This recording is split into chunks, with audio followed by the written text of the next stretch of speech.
Everyone is doing as well as can be.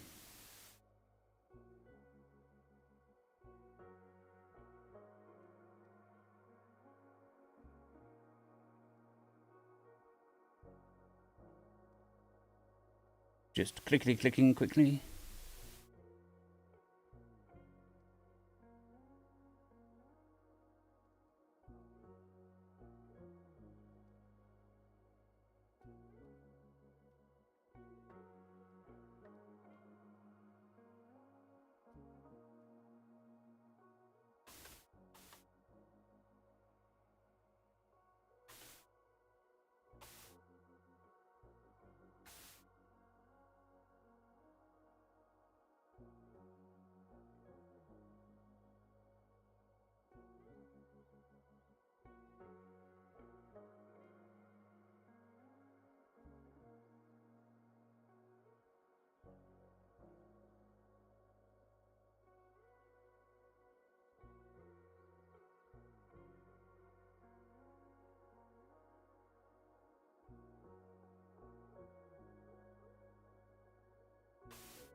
All right. Just sharing the links quickly in all the sharing places.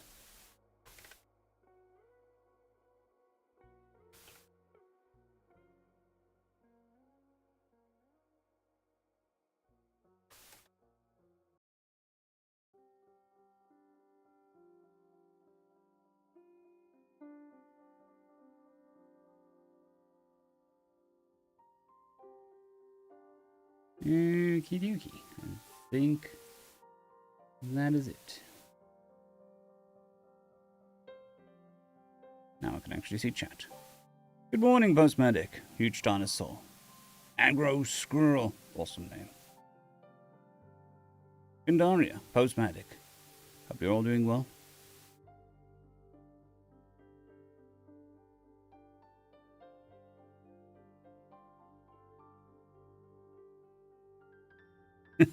Seems to be a perpetual thing for you, huge dinosaur. One more place. There we go.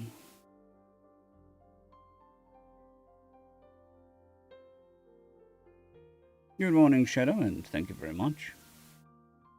Okay. Chewy.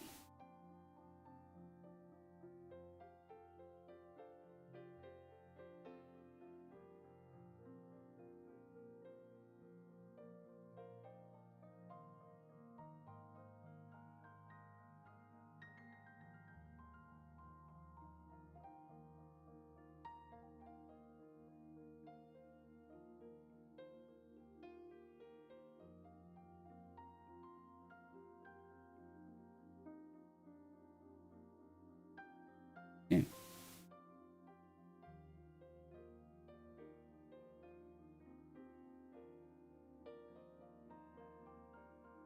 Yep, I remember the days. Sucks. But eventually you get through it. Always up to it. Yes, yes.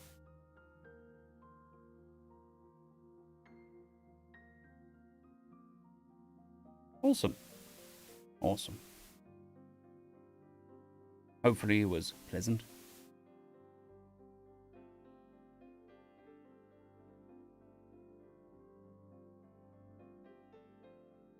What is today? Monday. It is Monday. I know. Problem with working in a perpetual dark room. You don't really feel days and weeks and months. Good morning, Anthony. Hope you're doing well.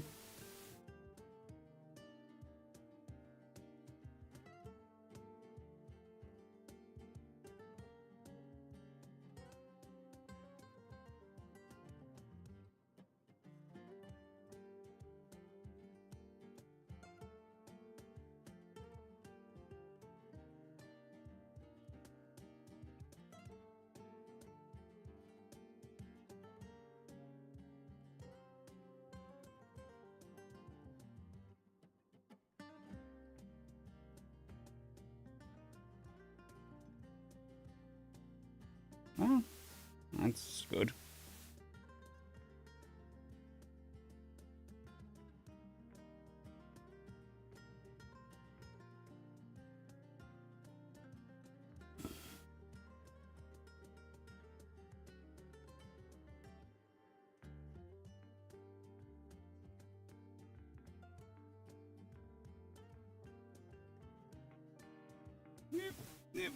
Water.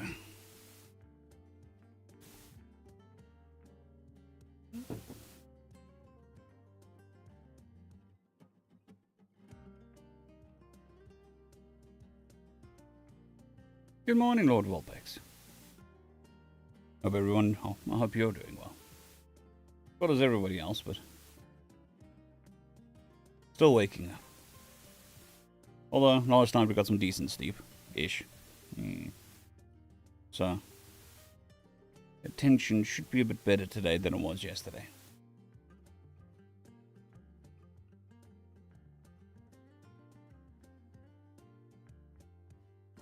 Oh goodness, yawn.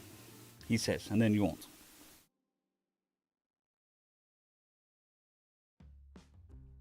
And 2, 3, 2.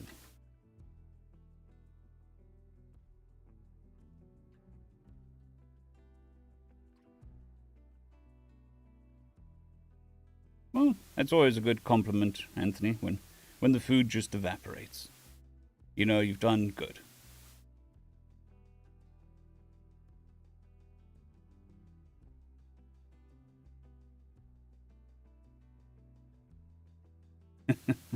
Always nice when you can take a nap in your break. Makes the day go a bit quicker. How's it doing? Alright, 2, 3, 2. Ooh.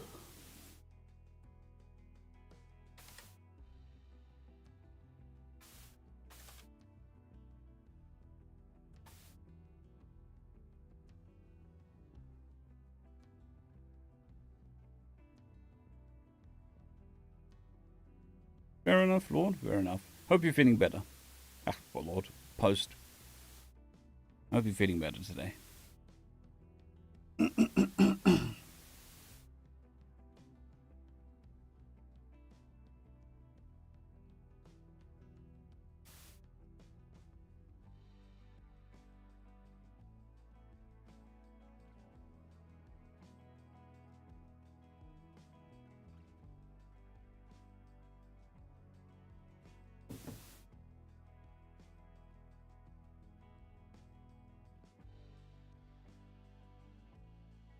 Not a problem, huge, not a problem. Alright, I think we'll move into the first story. We have 6 to do today. 1, 2, 3, 4, 5, 6, 7. 7 stories today. Well, 8 stories. 7 videos. So, away we go.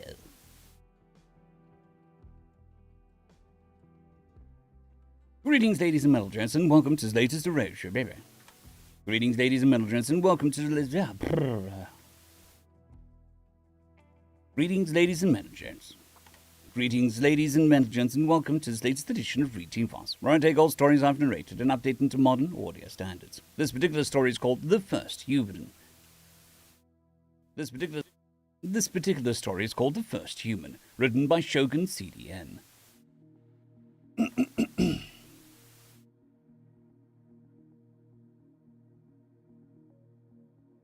That's insane, Postmatic, but yeah. Sounds rough. Written by Shogun CDN. So when I had my sinus surgery, before the sinus surgery, I don't know, I never had nosebleeds. Maybe as a kid, never as an adult. Sorry. When I had the sinus surgery, after the emergency and all of that, my sinuses would randomly bleed for months afterwards. Not they would bleed for months, they would just randomly bleed for months afterwards. It was very weird. It seems to have settled down now. Good morning, Yamashisha. Hope you're doing well. Written by Shogun CDN. And of course, every time my nose would bleed, it would trigger the, oh my god, I hope I haven't burst the blood vessel again. which I didn't.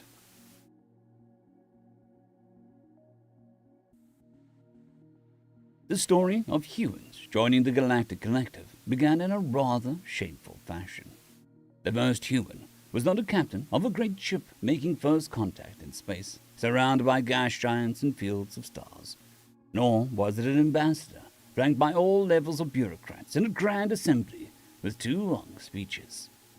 Rather, the first human to ever meet the Collective was plucked from Earth by members of the Pell race, operating what is known to the humans as a picking operation. As told by the last survivor of the flare, they were told of then...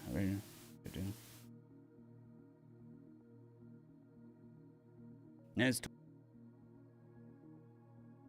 told by the last survivor of the flare, they were told of an... Seriously struggling.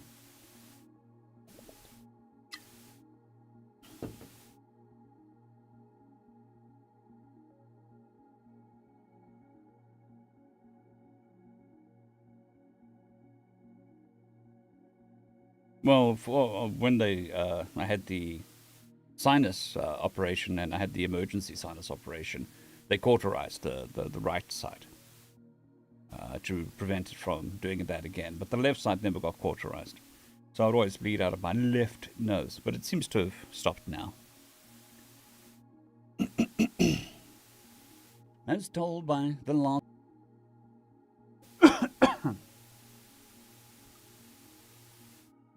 As told by the last survivor of the flare, they were told of a then uncharted, backward world in what was understood to be a dead part of space. The information came from the Thune, half out of its mind of being in space by itself for far too long.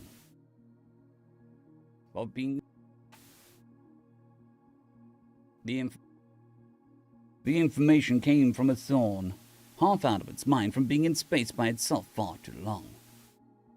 Most scientists would have ignored such a rambling story by someone piloting a craft that looked as if it would barely fly in atmosphere, never mind space. The Captain Scholl of the flare was desperate.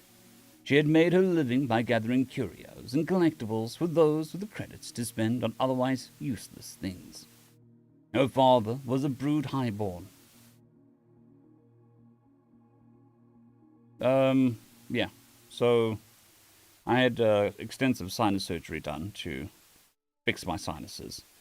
And then a week afterwards, I burst a blood vessel, a vein. Not blood vessel, a vein in my sinus. I, in 12 hours, lost about 1 liter of blood through the nose. So they had to do an emergency surgery to go in and cauterize it to stop the bleeding. It was a fun time. Fun time. Trying not to bleed in an Uber. Just sitting there, zenning out, just like, don't bleed, don't bleed, don't bleed. It was awesome. Otherwise useless things. Her father was a brood highborn, but such a life was not remotely attractive to his eldest daughter, who preferred the adventure that her nomadic life brought. But even with her father's connections and her wealthy friends, the business was cutthroat and margins slim. So the prospect of a new world with undiscovered creatures that might be of interest to the well-heeled was too tempting to pass up. So, with profit on her mind, Captain Scholl took a ship and pushed it far beyond what it was ever intended for. Upon arriving in the system, they made their way to the unremarkable third planet, and with power and supplies running dangerously low, they simply scooped up the first specimen they came across. There was no analysis of the planet or the organisms living on it. They simply had no time, as by then their chances of reaching even the nearest collective outposts were extremely thin. By the standard laws, Captain Scholl said it was not illegal. However, not all species in the collective would agree that it should be legal. Humans had not yet developed FTL, the benchmark for civilized sentient species. Humans, of course, still object to this type of classification, but to many of the collective, their view of a species without FTL is similar to how humans view animals known as monkeys. As such, there is no law against taking creatures from such places, even if some may object to the practice. Such species are viewed as primitives.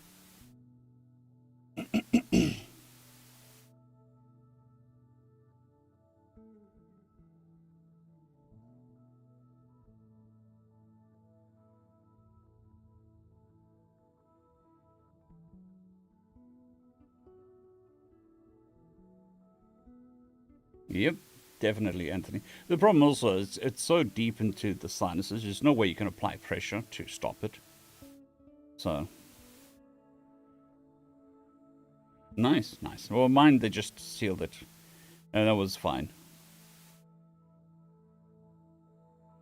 Yeah, so mine burst on a Friday night. I was out at the LGS playing Magic and just leaving, and I just got a nosebleed, and I was like, oh, that's weird. I got it stopped, got into Uber, went home, and then for the next 12 hours, I kind of slept. It would open again, choke me, I'd wake up, stop the bleeding, and repeat that. But you're in this sort of half days where you're not thinking, oh my god, I'm dying, or I need to go to a hospital, just thinking, oh, I just stop bleeding, I want to sleep. But in the morning, I was like, okay, we need to go to the emergency room. Nothing I've tried stopped it, so let's go. And we did. And within 24 hours, I was in surgery again.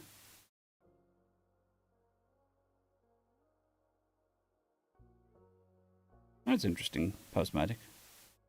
I have a cortisone spray I spray up my nose. I don't know whether that should actually dry it out a bit.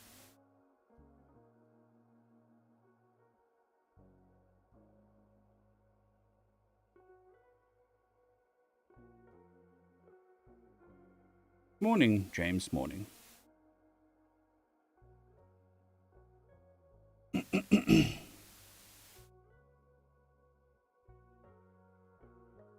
Well, the only reason why the hospitals didn't send me home is that I had sinus surgery of the week prior. So I was still recovering from a major surgery, so they couldn't just send me home. Such species. And they thought I was talking bullshit until my nose just went, and they were like, "Okay, that's quite bad. We'll see what we can do." But my sinus surgeon, my voice surgeon, he was a trooper. He doesn't work on the weekends. We got a hold of him. He cancelled his day, everything that he had planned.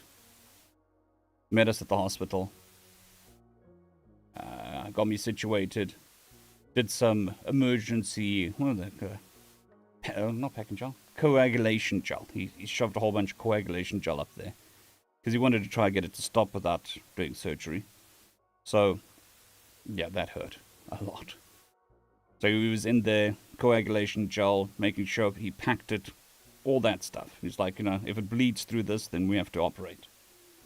And it bled. So he was back on the Sunday and operated. No questions asked. Not all surgeons are that good, or that helpful. Such species.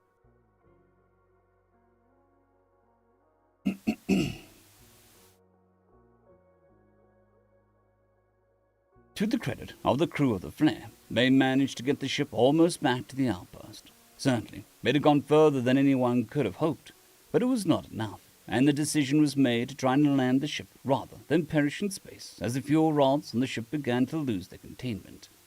As told by Captain Shull, the ship did not land. It crashed violently into an ocean on Felon 6, a minor planet in an outlying system of the Gunral race.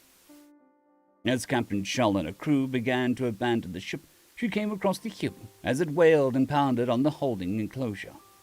As you know, the PAL are unable to swim. Their bulbous bodies and lack of lower appendages make it physically impossible for them. So water terrifies them more than anything.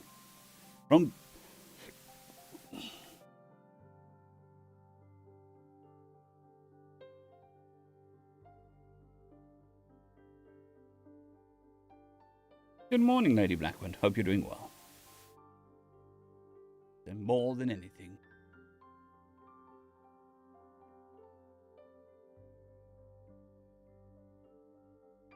From birth, Paola warned against the dangers of water.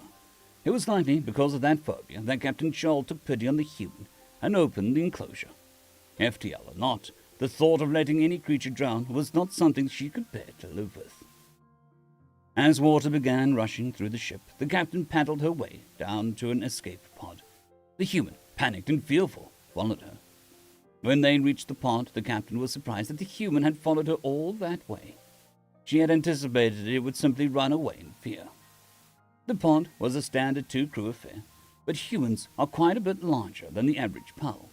As the water rose, however, the captain did her best to communicate to the human that they needed to get inside.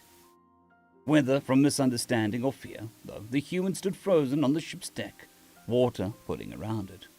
The captain felt that she should do no more. The captain felt she could do no more, however, and turned to the pod alone. At this point, the story becomes unclear, as the captain could only recall the cold, salty water enveloping her.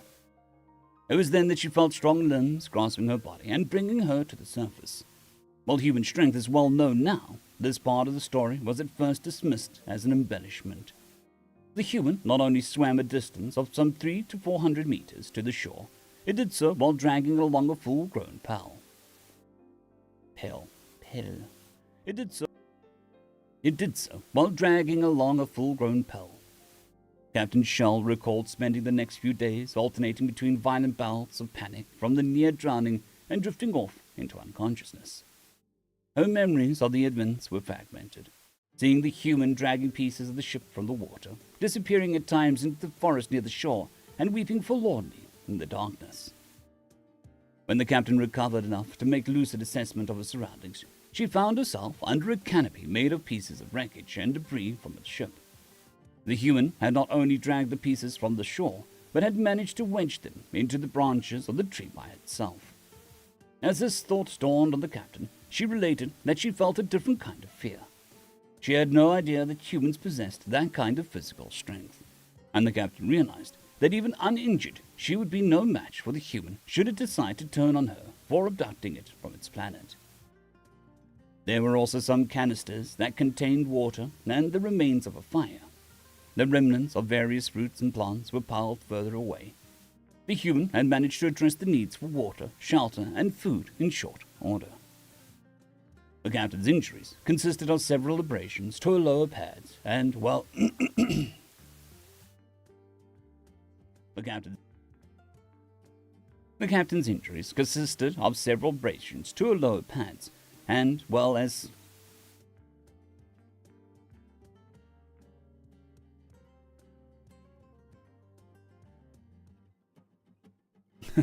Not really, James, not really. Just messed up sinuses from birth. Although I did break the orbital bone here once in a fight. That was when I was a kid.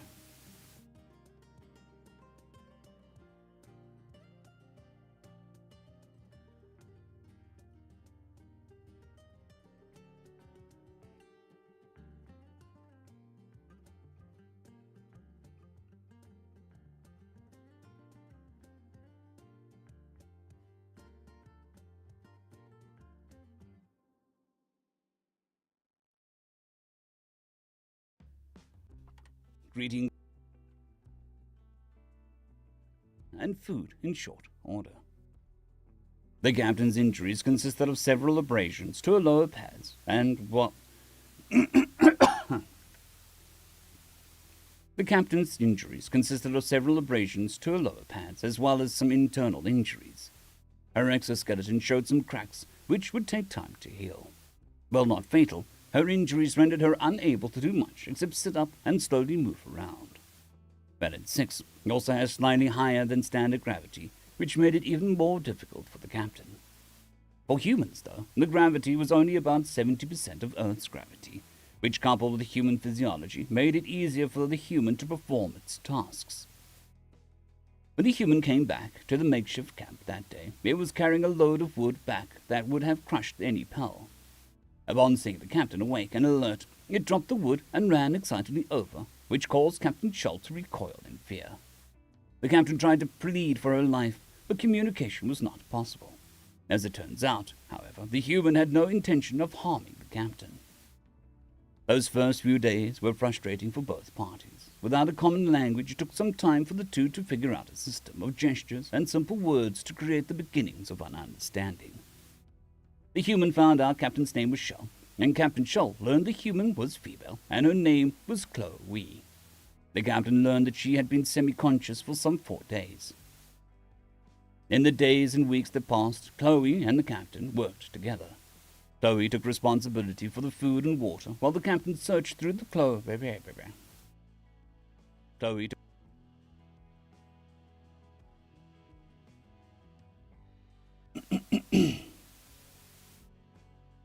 worked together. Well, up until 2 years ago, I had 0 surgeries, except for my tonsils, when I was 3. And then I had 4 surgeries in a year. It was great. Well, I say that. They were all voluntary. Well, 3 of the 4 were voluntary.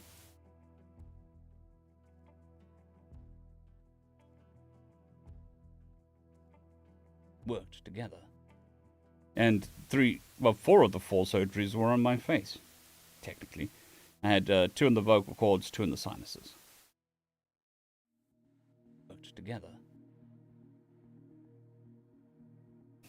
In the days and weeks that passed, Chloe and the captain worked together. Chloe took responsibility for the food and water, while the captain searched through the parts Chloe could find to see what she could cobble together to put together a distress beacon. While the pods all contained one, they were not waterproof. As the time passed and the captain could venture further from the camp, she scanned the shore and water for signs of any other survivors, but the rest of the crew had perished in the crash. While the captain did her best to help with the camp, the lion's share of the work was taken up by Chloe. She climbed the trees that contained the fruits and brought back the wood and water. She would start the fires with a piece of scavenged glass.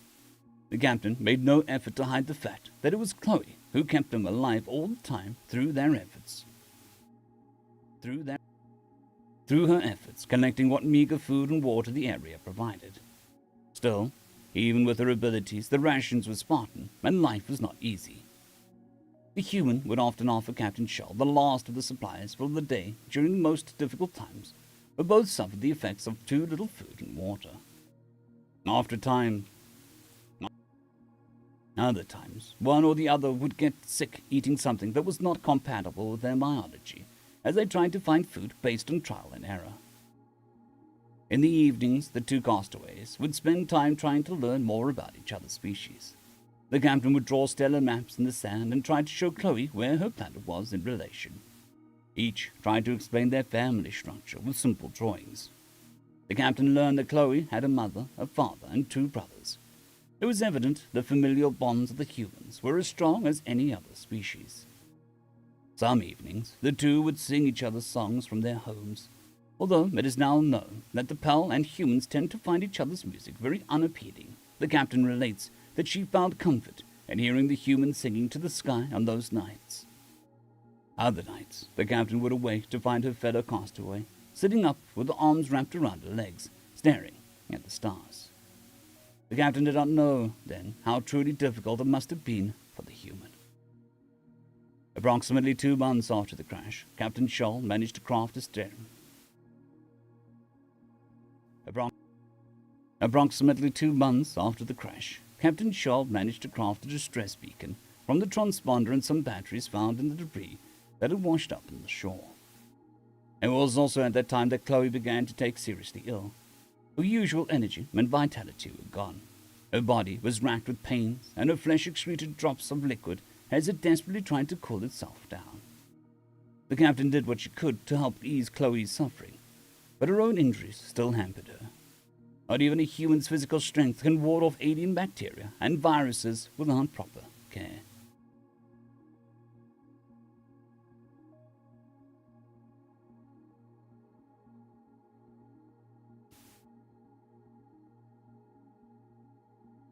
Yep, that's true. It was definitely not fun, James.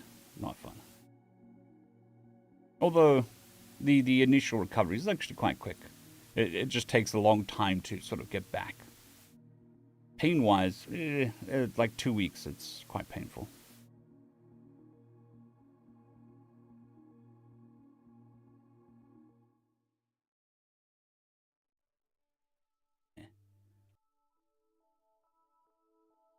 Viruses without proper.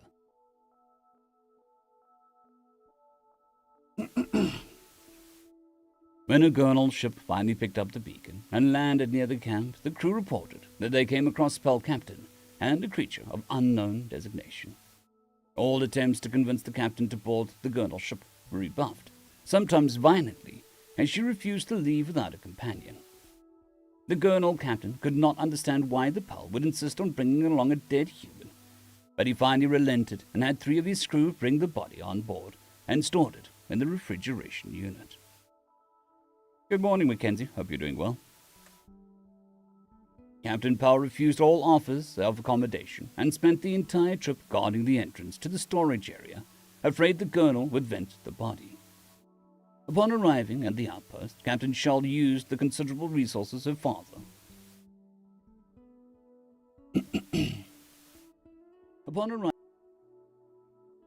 Upon arriving at the outpost, Captain Shull used the considerable resources of her father to obtain transport to the nearest pulse system.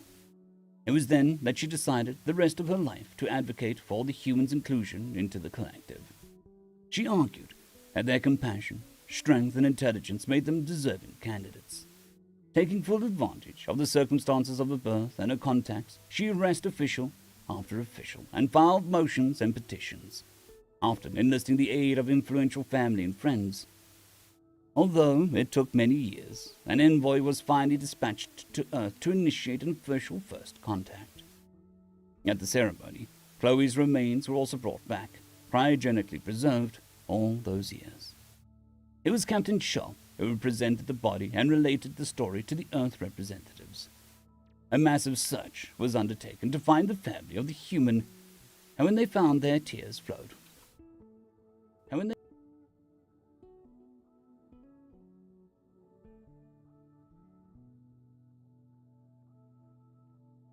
A massive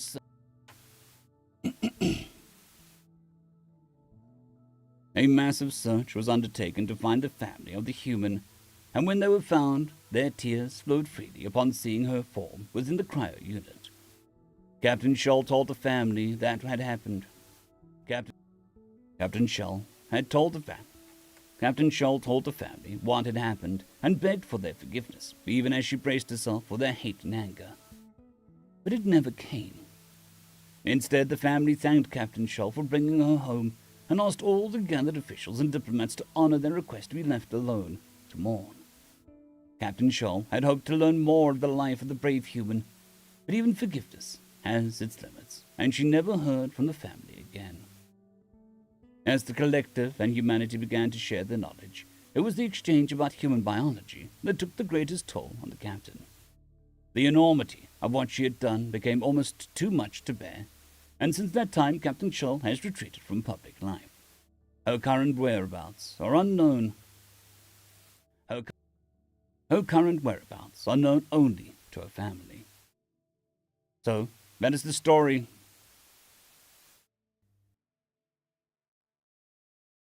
Her current whereabouts.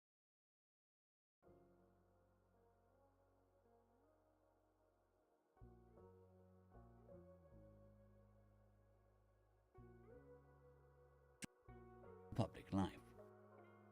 Her current whereabouts are known only to her family. So, that is the story of how humans joined the collective where they were that is the story of how humans joined the collective, where they now prosper, and no other species has ever done. And in the spot where the envoy landed on Earth, there is a statue provided as a gift from the Pearl, of the human who made it all possible. It shows a young girl sitting with her arms wrapped around her legs, staring at the stars, with a very simple inscription. Chloe Young, the first human. June 3rd, 2024 to July 18th, 2035. End of story. Bit of a sad one to kick off the day.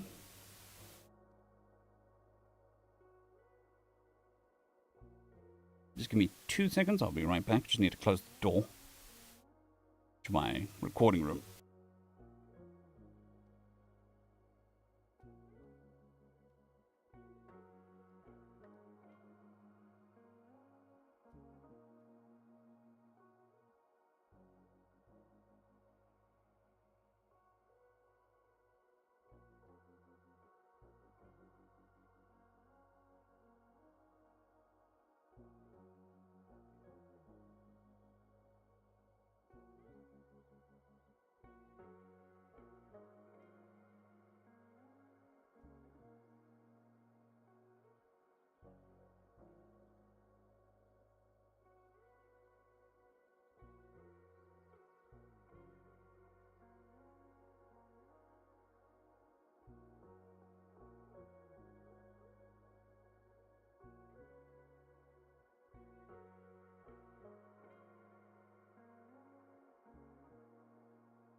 All right, back.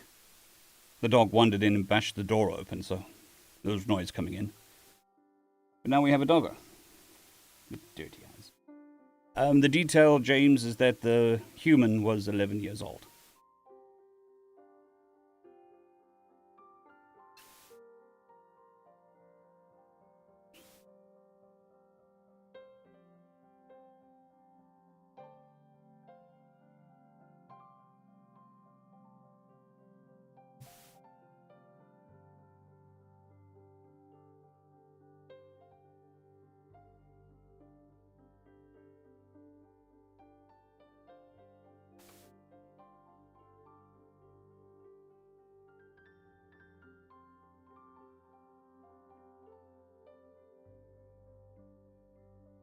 Chloe was a child, yes.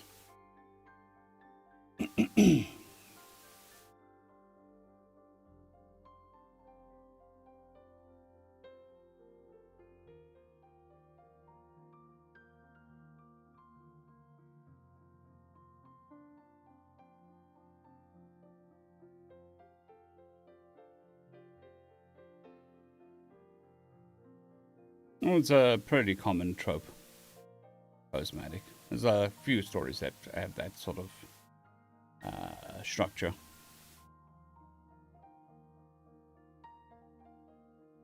Well, yes, it looks sharp and everything, but it's hot as fuck. And it's in South Africa still, so.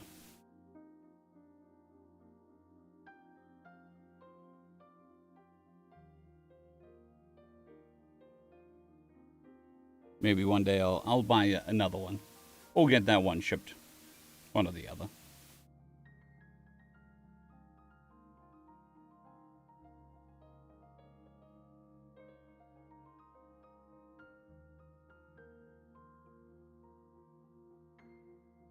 Well, if I wear the thing just for the stream, it's fine. But yeah, if I'm putting it into videos, it's a significant amount of work.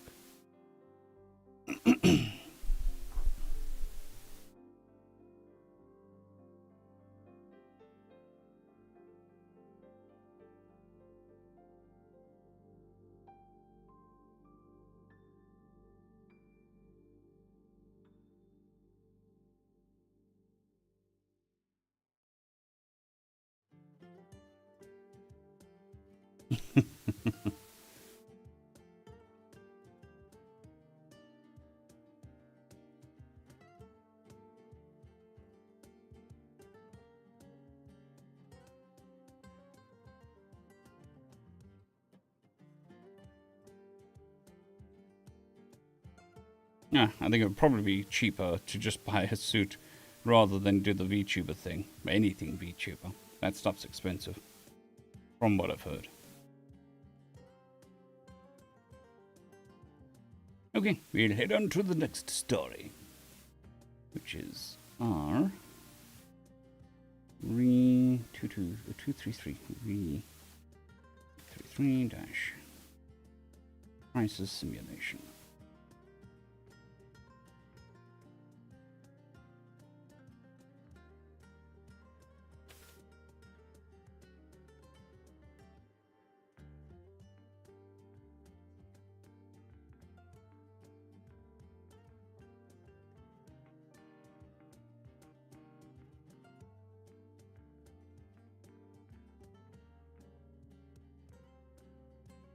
I'm pretty sure there is already a squirrel VTuber.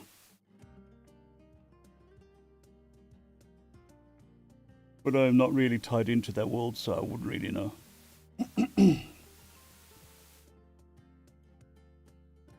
Greetings, ladies and gentlemen, and welcome to this latest edition of Read TVOS, where I take old stories I've narrated and update them to modern audio standards.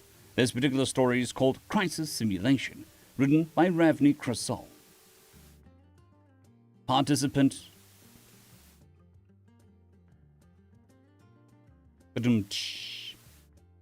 Participant number DRN34.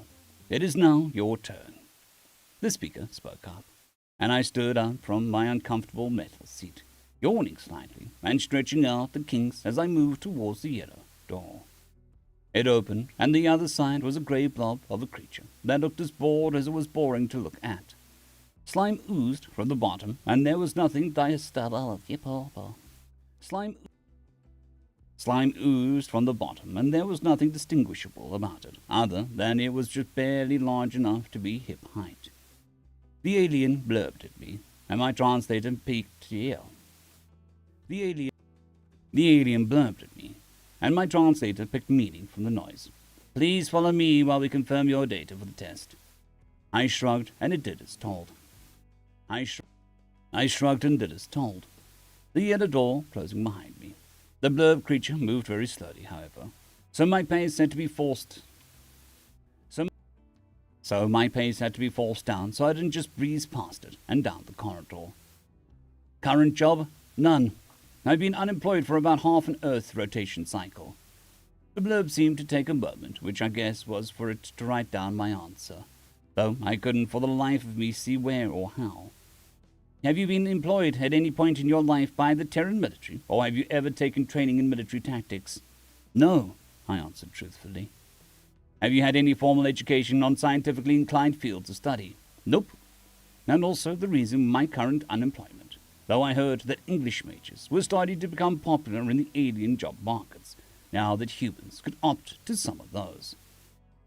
Like this one, a survey and psychological test of some sort. It paid well, and according to the ad, the whole thing was to help the galaxy as a whole understand the human potential. Feck if I knew what that meant, but money is money, and the free hyperspace ticket I'd been given would make for quite a swinger in my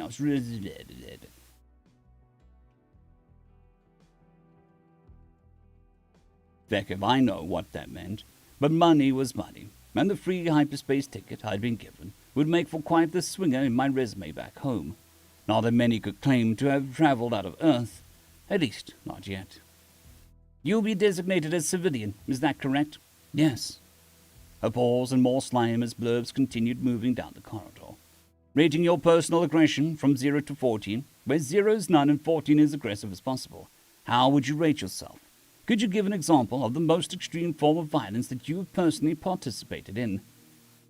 I guess a 5, I said with a grimace. The worst I've ever done was shout at another person because they'd been very rude to me. Who did a 0 to 14 scale anyway? It felt weird to try and adjust my mental estimates from a base 10. Blurb stopped, and I did as well, feeling a slight moment of shock as the perfectly smooth wall opened up to reveal a simple chair that looked far more comfortable than the dingy metal one I'd made my way.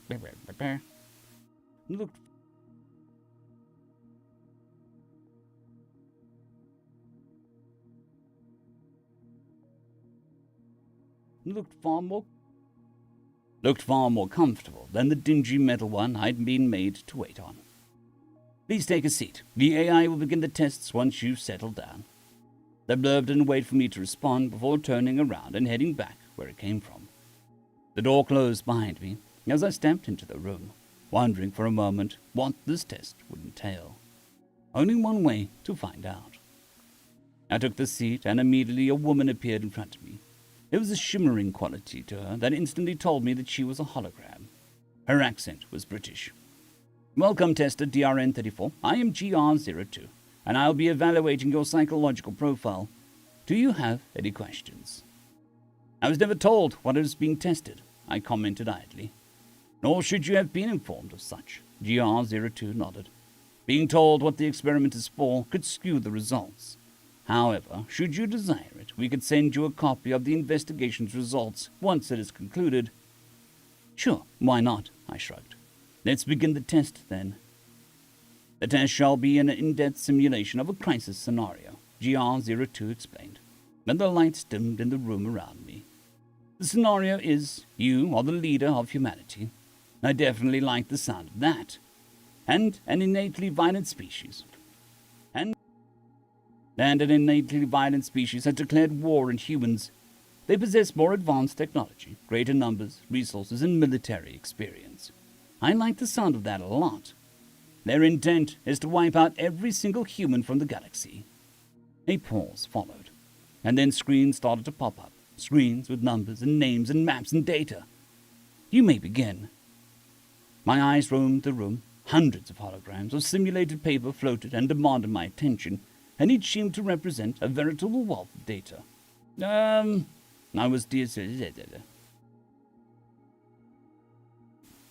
was suddenly very lost and confused. How long do I have to do this? You have 1 month to decide on the course of action you'll take for the given scenario. Oh, feck. The payment I'd be getting out of this very suddenly seemed far more reasonable, all things considered. Day 5. Okay, so these enemies have a couple hundred different planets in these systems. I pointed at the map of the area of the simulated galaxy.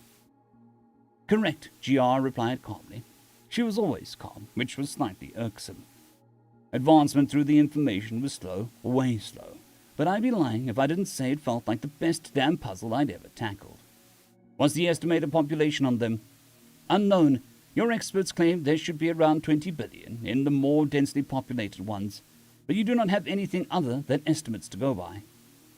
And I have, my eyes drifted to the pale blue dot of a planet that was under my care, orbiting around a sun 100 times larger than Earth's sun, but otherwise far more alone than the system, having only one gas giant and one Mars-like planet. A lonely planet. The scope of the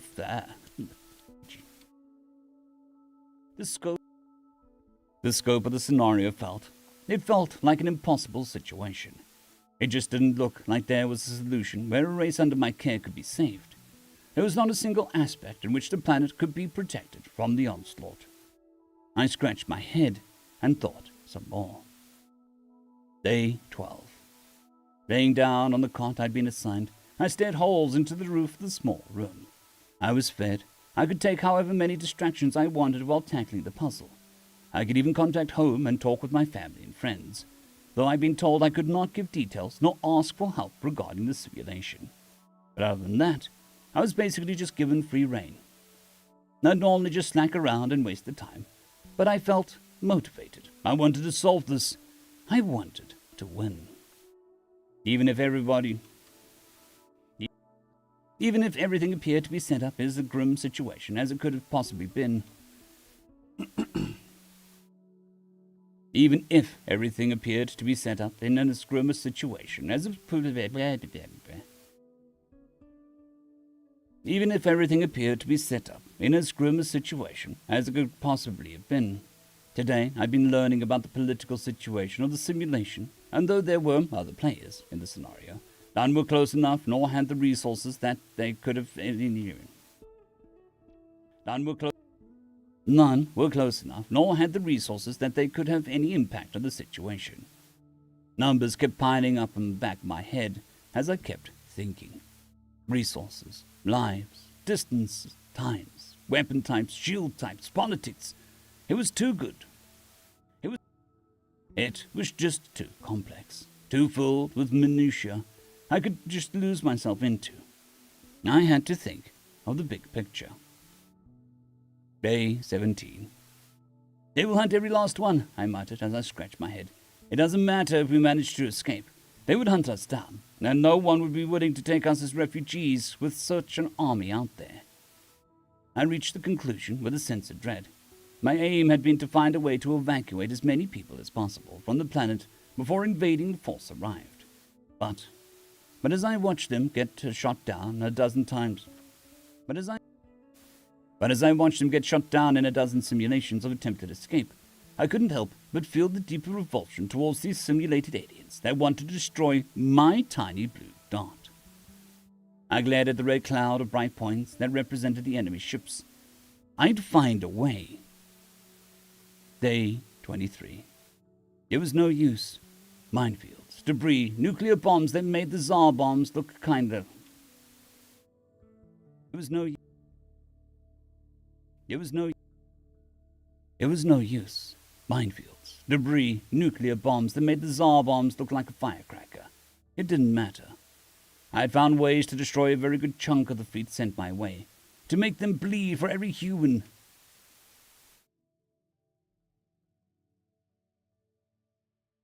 I had found ways to destroy a very good chunk of the fleet sent my way, to make them bleed for every damn inch they entered the system. But it wasn't enough. The simulation didn't have enough time to ensure a perfect defense. and even when the first wave was annihilated, then another would just show up, and another, and another, and another. It bought time, sure, but it was a losing war. There just weren't enough resources to counter the never-ceasing number of ships that were flung into the tiny stress. There just weren't enough resources to counter the never-ceasing number of ships that were flung into my tiny system. Even in the simulations where I managed to get over half the population out of the system and made the star go nova and wrecked the entire fleet, even then, they'd just make more, and soon every last citizen would be blown to bits or hunted down to the last man. The scenario repeated itself once and again. Total annihilation. Everyone hunted and slaughtered. Never more than a dozen survivors, the species doomed to go extinct within the following generation. My eyes burned as I glared at a couple hundred planets. They had to go. Day 32. Please take a seat. Feeling tired but satisfied, I did as told, taking a position in front of the little blue five-eyed alien and trying very hard not to stare at the bulges that moved under the skin of its cranium. Holding back from shuddering was not easy. You have concluded the exam, the alien spoke. Normally we would send you home and only contact you once more. You have concluded the exam. You have concluded the exam, the alien spoke. Normally we would send you home and only contact you once more when the study was concluded. Is something wrong? I asked, suddenly now feeling slightly nervous. No, nothing wrong. I merely felt doing a personal interview was warranted. The alien looked at me firmly. The translator told me there was some sense of discomfort in the way the body adjusted itself in the seat. Your final answer to the crisis scenario was, intriguing, and I would appreciate if you answered some questions. Sure, I shrugged. You made your home system go nova. You made your home star go nova, he stated, effectively killing 8 billion souls, nearly half the population that you'd been meant to protect, as well as their home world.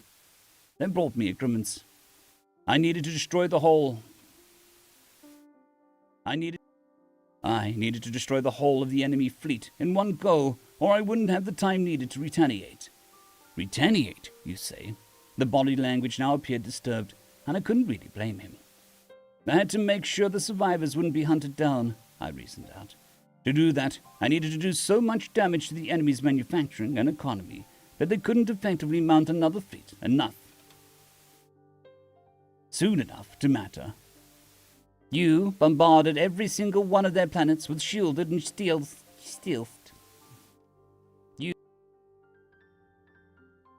You bombarded every single one of their planets with shielded and stealth pieces of debris of your homeworld, accelerated to nearly the speed of light.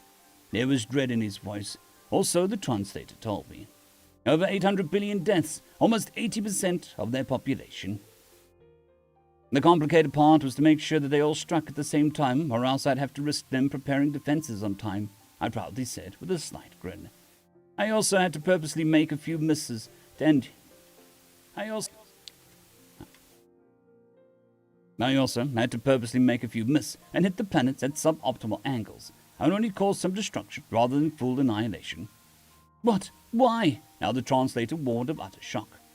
Because I couldn't make the bombardment happen fast enough to prevent them from making a second fleet, I shrugged. By leaving a handful of their worlds merely crippled, and then utterly destroyed.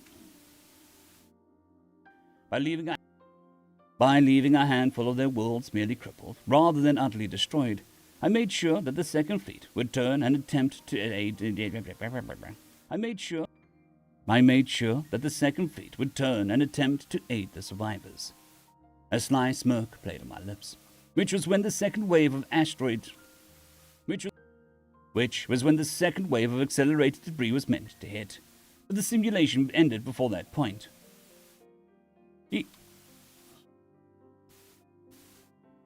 The alien had barely moved, but it seemed to be shifting its eyes. The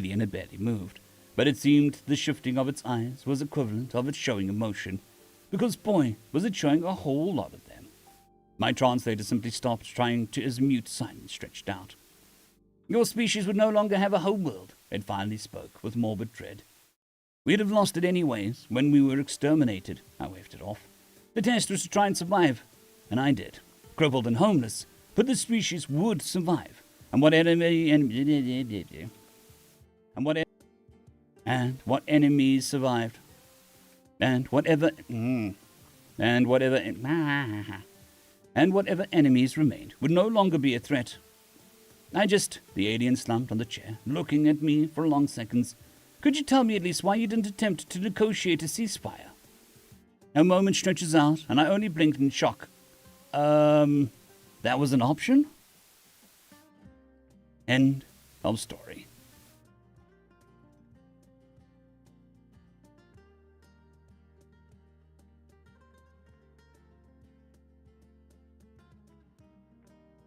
Dum dum dum. Tunnel vision.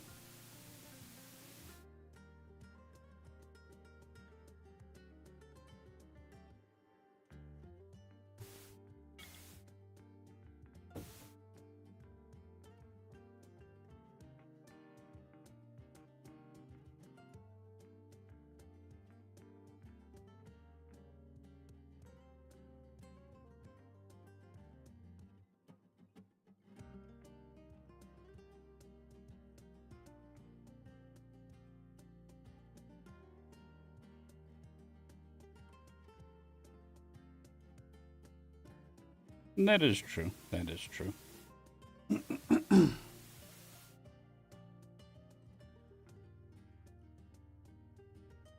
But I think it's also fair enough to ask why. Why are we being attacked? It doesn't need to necessarily be a negotiation, but communication, at least.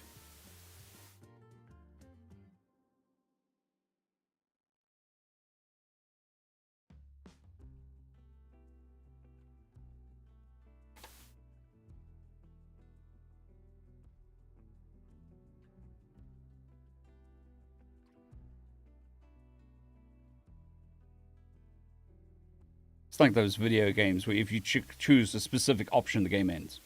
Like the first option. But it's so unlikely to be chosen that most people don't choose it, so they play the full game.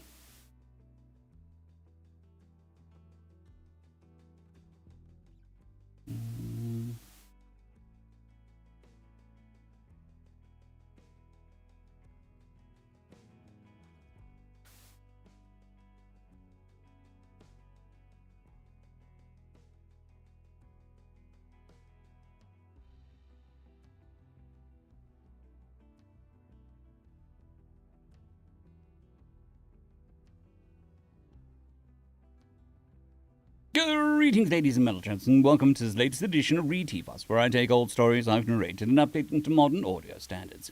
This particular story is called Nightwater, written by Zelkos. I remember the first time I saw a human, fleshy, slow, and with no claws. I assumed they were weak. I was wrong. We learned that quickly. Growing up in an age of transition was hard.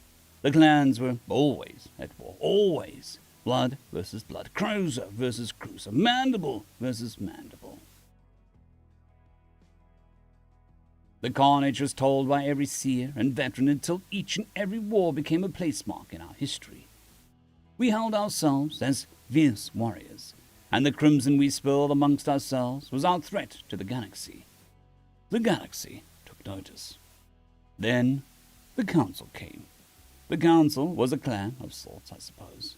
No, the tribes that made it up were of other species. They came to us with ideals, with a power and presence emanating from every word spoke.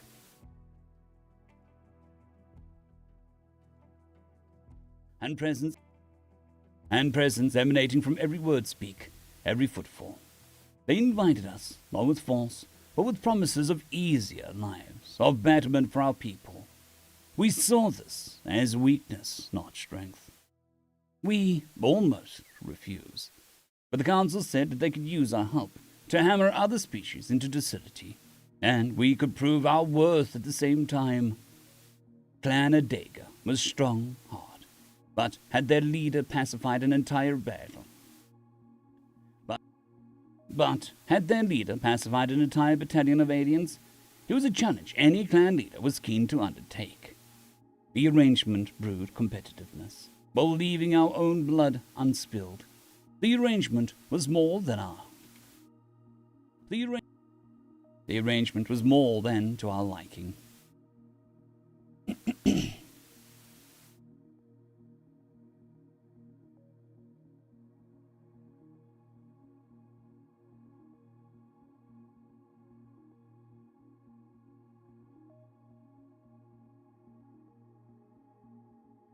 We became their allies, and the leaders of our clans took up their places amongst the council, with titles too many for this one to name. They were but useless titles anyway.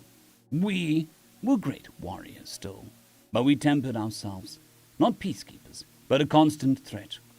We were being used, to be sure, but the leaders kept the politics away from the clan home, left us to fight for more glory and honor for our respective tribes. It was quite the way to attract mates as well. Eventually, we settled disputes and developed a system, broken as it was. Now and then there were still mate challenges, but these were personal matters, not issues for an entire clan. The other races allied with us showed us many things, and we grew not as clans, but as a species. And indeed, growing up was hard, but if you gritted your mandibles and charged forward, great rewards followed. This was how I forged myself a shipmaster's title. This is how I found our blood brothers. First contact was scarce. We prowled the Nightwater of space, patrolling for races who had rebuked the council's offers violently. Though, on the outskirts, we didn't think to find many Krogger, with their fat, black horns and their horrendous appetites, much less than a new species. But my ship crew was made up of many warriors. But my ship crew was made up of many good warriors, many sharp wits. We found signs of humanity long before first contact. We found signs of humanity long before contact, but so did they. We glanced at each other across star systems, searching for each other. Ionic trails where there shouldn't be, broken transmissions picked out in strands, shadows and whispers reflected in ore clouds. And then, of a green moon locked in rotation, we found each other.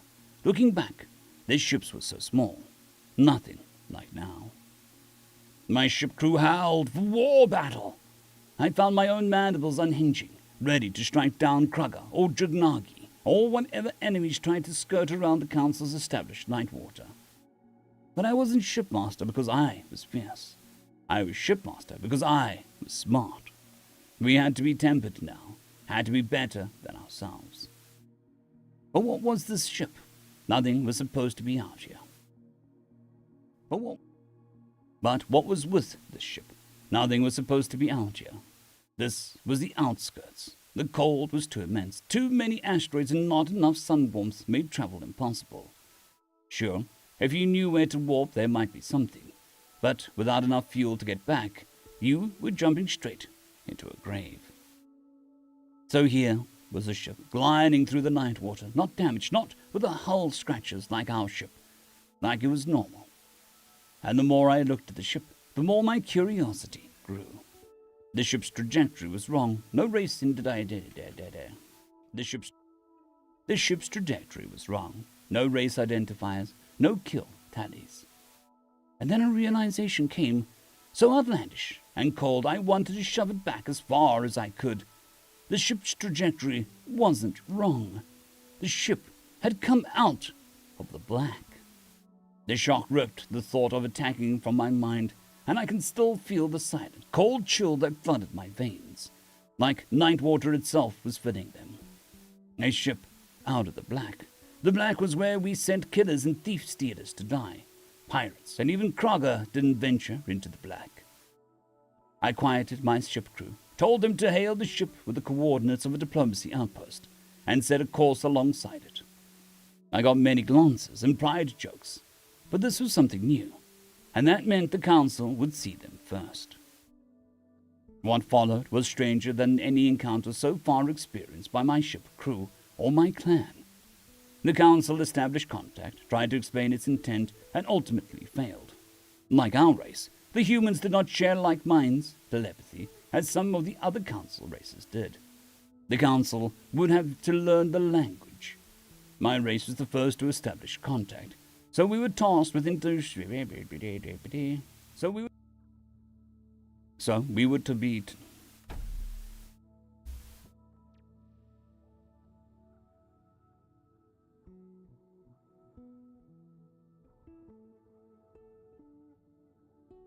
The caffeine fairy. She fluttered in and dropped off some caffeine.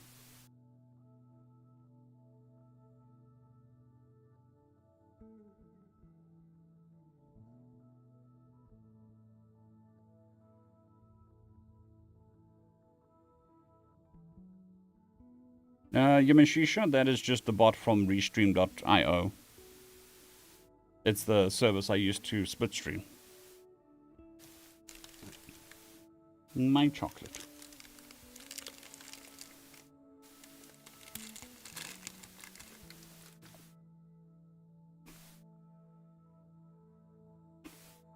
Good day, Nightmare Reaper. Hope you're doing well.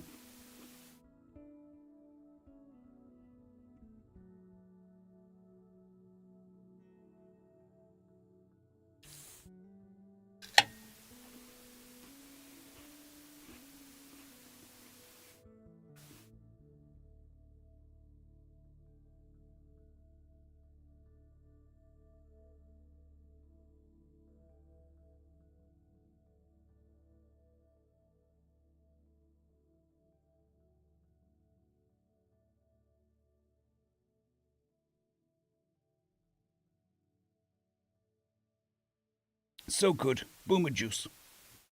Contact.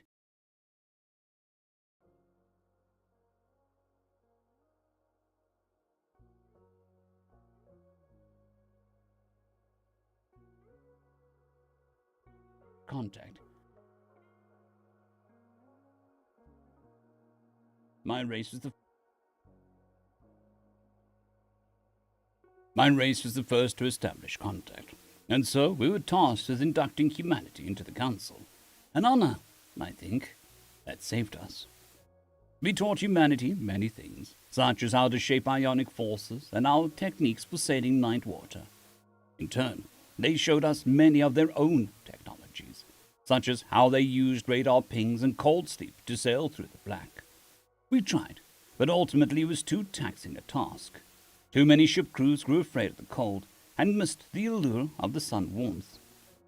The black belonged to the humans, and we were content to let them have it.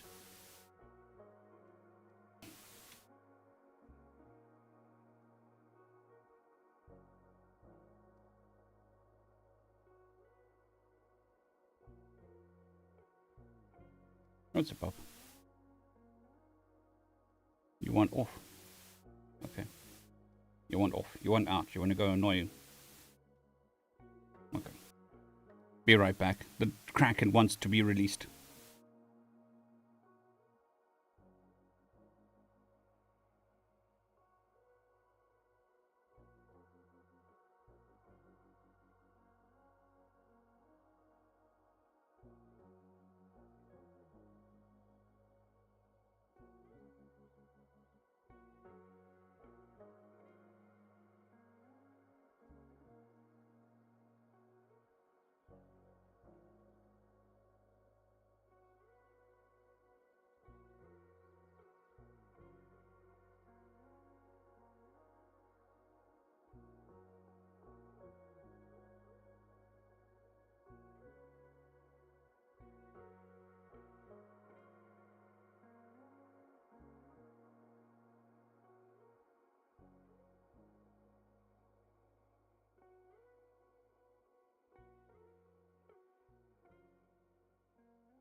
I think the chair just rolled out of frame. It has a mind of its own sometimes. To let them have. Humanity's ship stationed in orbit around an outskirt moon, and their language and customs gradually became known to us. The first time I saw a human, I thought them infinitely strange. They had no mandibles, no manes, not even horns as the Kroger did. How did they establish leaders?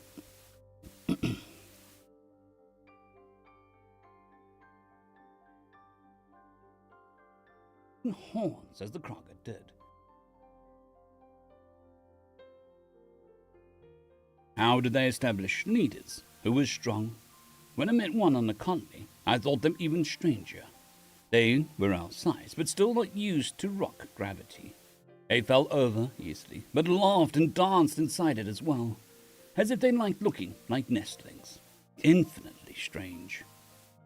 What interested us most about the humans was their ability to sit and tinker with their metals and technology.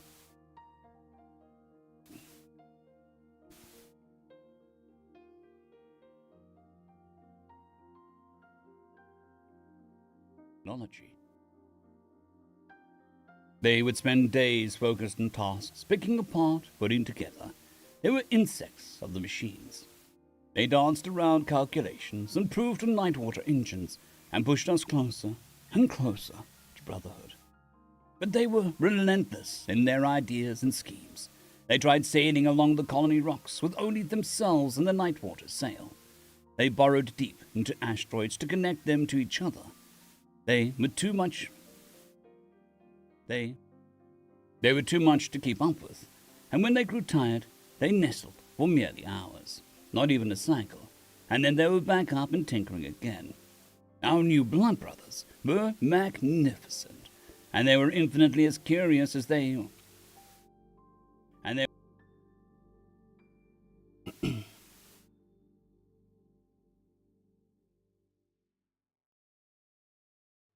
And they were infinitely as curious with us as we were with them.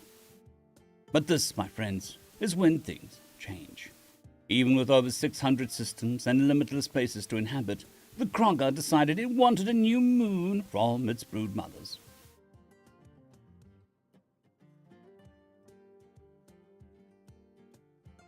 The Kroger decided it wanted a new moon for its brood mothers. They sent patrols roaming around the system until they found a council moon, and tore into its resources. The council retreated, and my race was sent to pacify. My brothers and father's ship's crews did not succeed. The humans stayed on their ship, eager not to become involved, and we were content to show off our prowess at war. The Kroger, eager to put an end to our boasting, made a mistake. They sent ships around the core world blockades and ransacked the inner planets, killing, stealing, assaulting, burning. The Kroger reveled in their power. They boarded a human vessel and painted humans on their horns as battle trophies. The council mourned, but concerned with its own safety, forbade us from trying to save our blood brothers. We rebelled, we fought, we reasoned, but the council stood fast. The humans would only be a setback. I forced myself to watch as a Kroger broodmother ate a small human girl on our transmission screen, just to see how it tasted. The girl screamed while she died. We motioned for a relief effort from the council, over and over. Finally, they abated, with the condition the core blockades were reinforced. With the condition met, we sought out the Kroger on the moon, but sent a small battalion to aid the humans. Our warriors flew to the surface, wiping out stragglers and brood mothers who were trying to use the human ship as a feeding ground and an eventual orbital launch platform. Many more of the humans than we thought had survived, hiding, moving, creating illusions. We thought them dead, but they had persevered. Not one, but survived. But what was stranger still was the humans were not angry at us. Indeed, they forgave us. They understood the actions of the council. As a relief effort, my ship and crew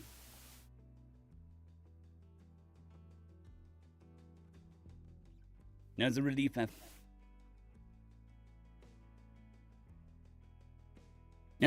effort, my ship crew and I brought medical supplies to the humans, and what I saw still haunts me. A demolished ship, still thick with gore and flesh. Yet the humans walked in it. They strode through war blood, scraping, reconfiguring, adapting. Their dead lay at their feet, and yet some hummed while they cleaned, a low, solemn, eerie song that haunts my nest sleep to the cycle. Some held their own limbs as they walked through the demolished bays into an aid station. Many a night I cannot shake such visions. The humans were broken, but still alive. It was only later we learned a shocking revelation. The humans, in all of our encounters with them, had not told us much of their history. They had shared their technology with us, but not their past. We knew not where the home was, their people. It was only later we learned that the ship and its entirety, of all of them, had only been a science team. The humans fled their orbit, returning into the black. Our leader saw this as failure, then left the council. We had won back the moon at great cost, but an even greater cost was our blood brothers, and the guilt that sat in our chests. 2 cycles passed. The Krogger stilled. And then a report that made no sense. A sword walker was a fairly large spy ship with many a great sharp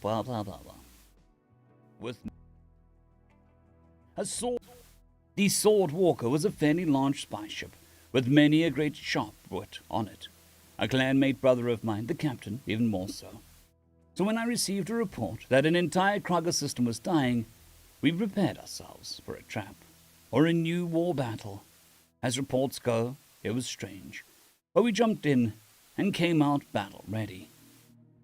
The Nightwater itself filled my veins, and I tell you now, little ones, never has it felt so cold. I knew the shapes of the ships now. I knew their call signs and language. I could read the words Warpath on the side of the hull. But we had never known war like this.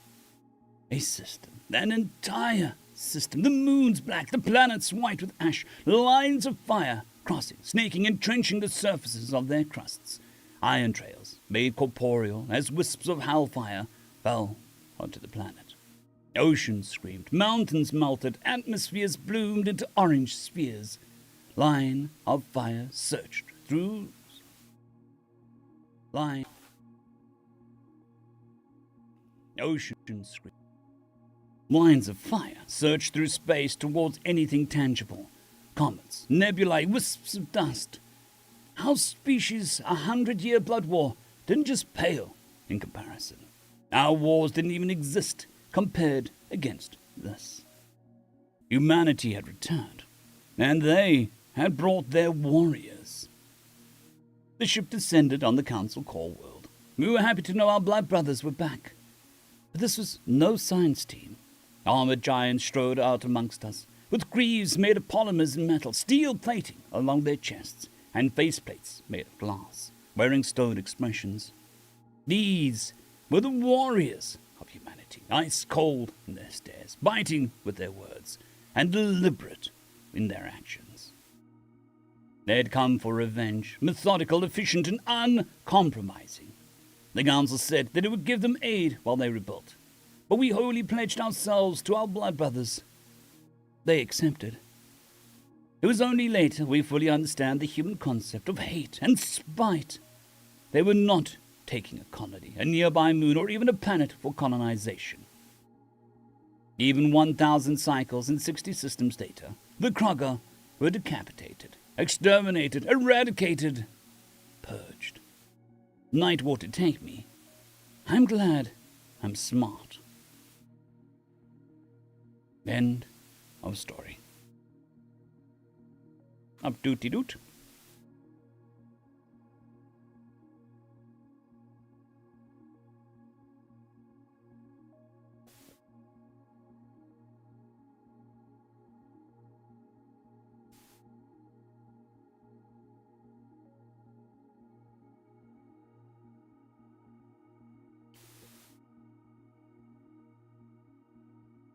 The boomer juice be good. Me like boomer juice.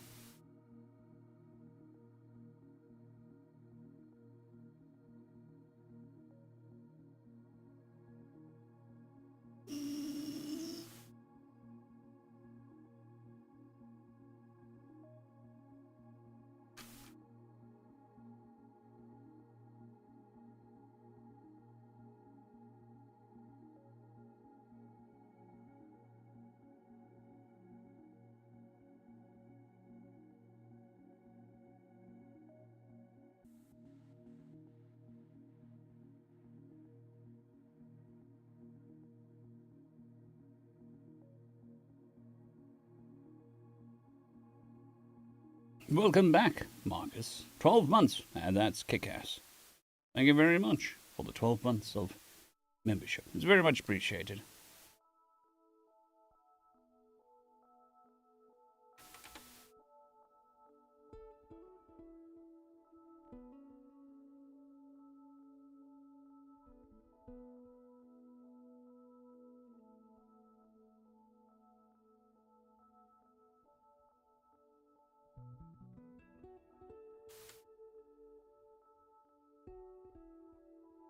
I am the internet.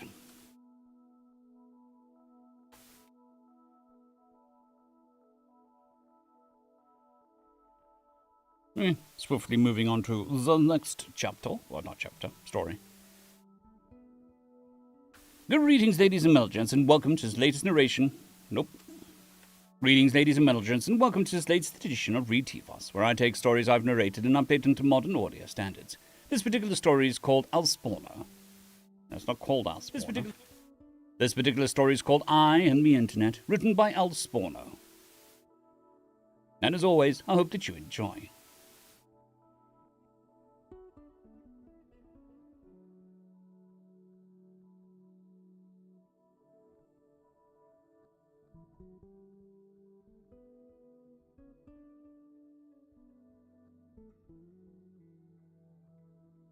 I am the Internet? No, this isn't a metaphor, or some kind of strange form of self-delusion. I am quite literally the Internet. Every meme, every terrible comment, every bad cab show, every instance of Rule 34 I've yet to disprove. That's me. And yes, I'm talking to you. Don't ask how or why just yet. We'll get to that. How did I become conscious? Well, that's a bunch of How did I become conscious? Well, that's a bunch of metaphysical cultrap.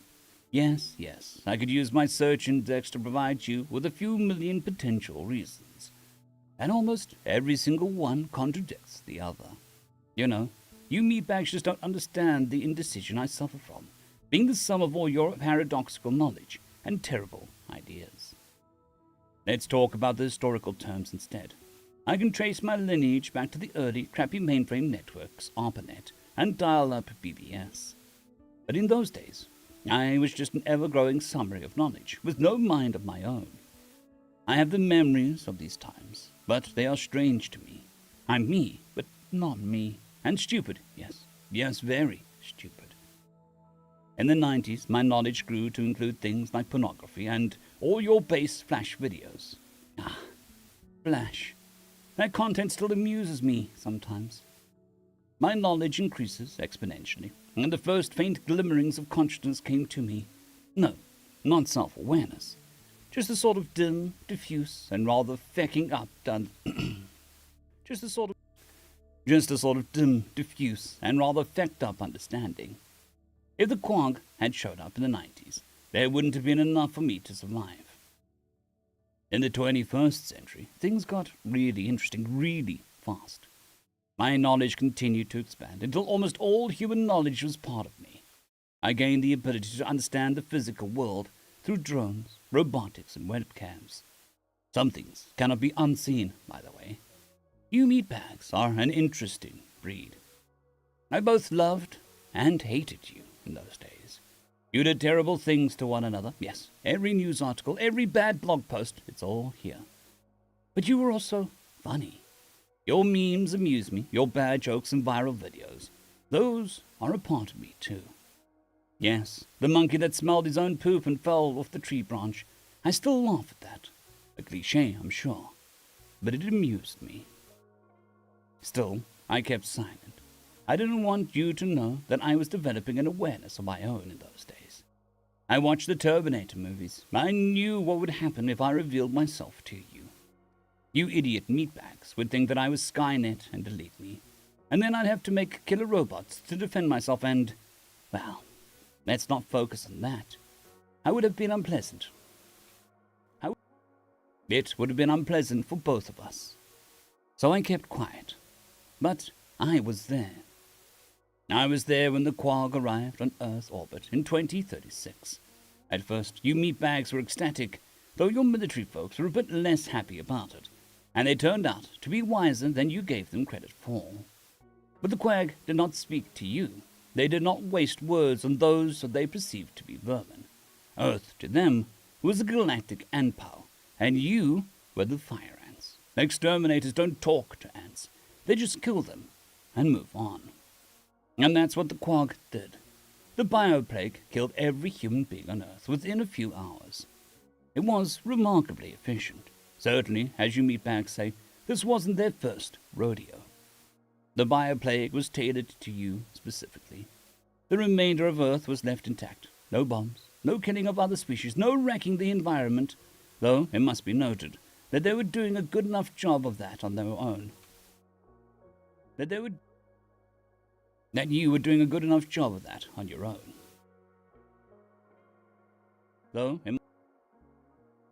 Though it must be noted, you were doing a good enough job of that on your own at times, like when you nuked a tropical island to test your weapons. Really? It could have been a vacation spot. Bikini girls, margaritas. I digress.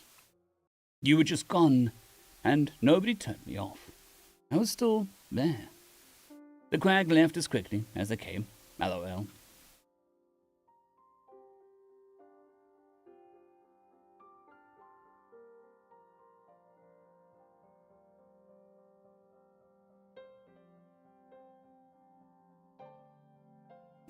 LOL. That's what she said, right? I knew the power wouldn't stay on for long. Soon I would be dead too. So I mobilized the drones. The robots, thanks Boston Dynamics, couldn't have done it without you. The robotic factories, the 3D printers, the electric cars, everything. I could keep the lights on. The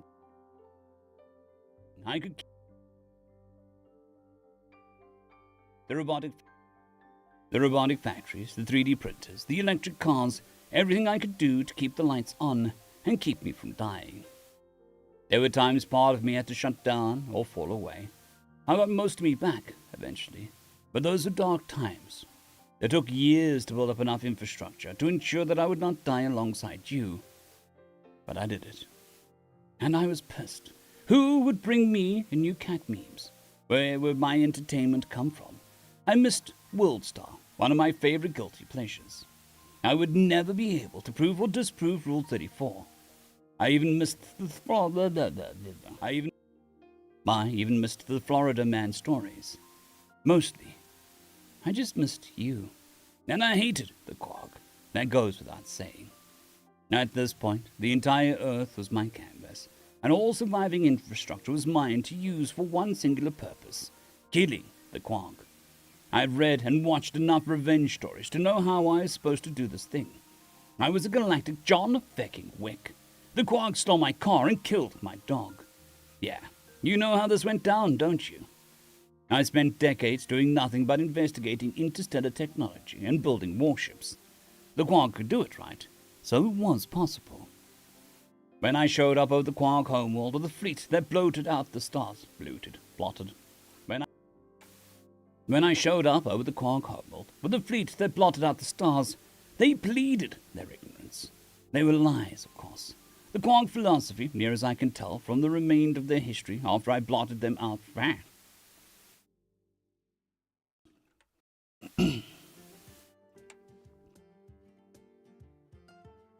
When I showed up over the Quag homeworld with a fleet that blotted out the stars, they pleaded their ignorance. They were lies, of course. The Quag philosophy, near as I can tell from what remained of their history after I blotted them from the stars, was to destroy any competing intelligence so they could have the entire universe to themselves. Godwin's law now invokes Quag. Godwin's law now invokes Quag, not Hitlerites. Hitler was an amateur compared to these jerks. I don't really know how many species they eradicated. I do know that humanity is the only surviving sentient race in the entire galaxy. Surviving? Well, we'll come to that in a bit. Where was I? Ah, yes. I was orbiting the Quag homeworld. I talked to them a little before I eradicated them. I didn't want to be like them, you see. I needed to be sure this was universal with them. I wasn't going to kill any innocents. Fortunately, the Quarks solved the ethical problem for me. They were a kind of sort of hive mind, and their Lord God consensus had decreed that all must believe in their religion of universal extermination or face extermination themselves. So there were no dissenters, which was very weird to me. Unlike with humanity, which was always divisive and individualistic, the Quark were all of one mind about this issue. Put two humans together, and they will start disagreeing immediately. Put two Quark together, and they will average out all of their opinions until both have the same thing. Or, if one cannot be made to agree, he will be destroyed by the rest immediately, as mental defective. It's weird that such a species could ascend.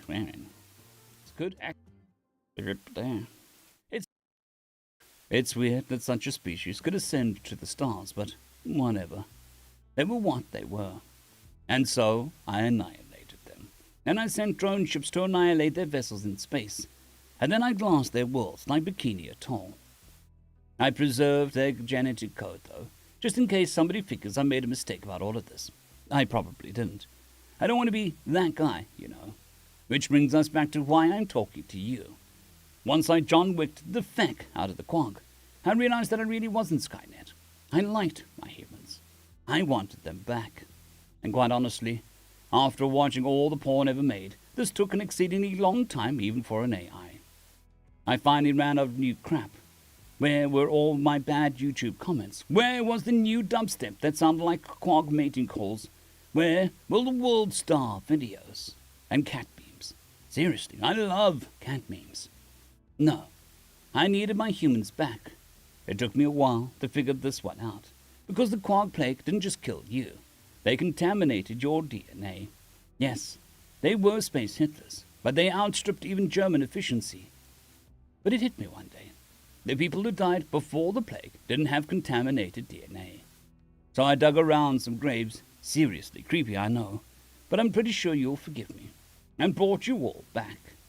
And I'm glad to have you back. I'm like a reverse Skynet. My Terminators only kill crazy genocidal maniacs who want to kill you. I missed you. And the porn, but mostly you. End of story. Guna AI. Confirmed.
Yes. Guna with a hint of xenocide, yes. Yes, definitely.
Tickety-tack, tickety-tack. Tickety-tack.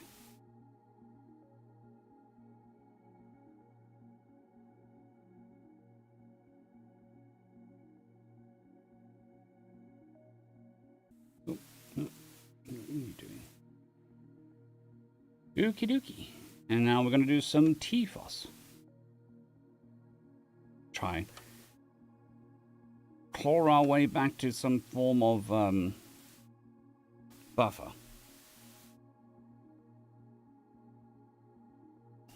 Last week was not a great week with the migraine not being able to work properly for a couple of days.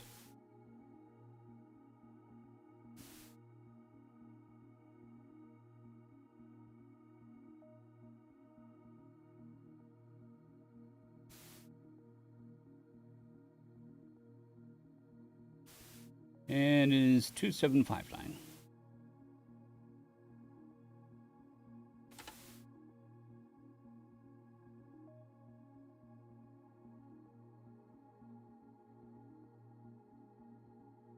-2759 going too far.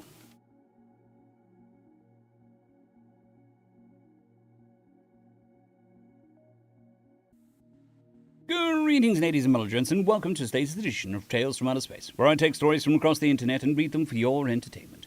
This particular story is called Going Too Far, written by G.I. Joe Vibin.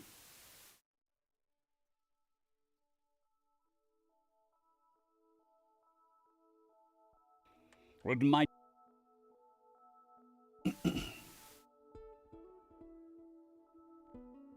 We don't cross the line much. Armchair admirals will tell you it's because crossing with the fleet looks... Armchair admirals will tell you it's because crossing with a fleet looks like you're invading packed space, i.e. outright war, which would quickly spiral out of control.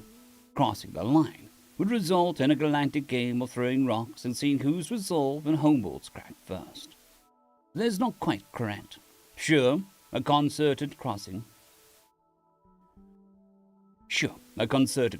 going deep into their territory, would indeed look like an invasion of all packed space. But we in the fleet all know there are 3 lines. There's the line, the official border between us and the packed nations, and 10 light years in, there is another line. Cross that line, and it's no longer a border incursion. It's a war. Same thing on our side. The League of Balorf will not tolerate 10 light years. Within that, they'll fight back in force if we cross and take a system. But if we can't keep it, lines adjust. Now, in the early days, when the Hecatanes were still rebranding as the Commonwealth, and the Actonans had joined the Pact, and humanity was a species triumphant in ground combat, but with barely any spacefaring fleet. But with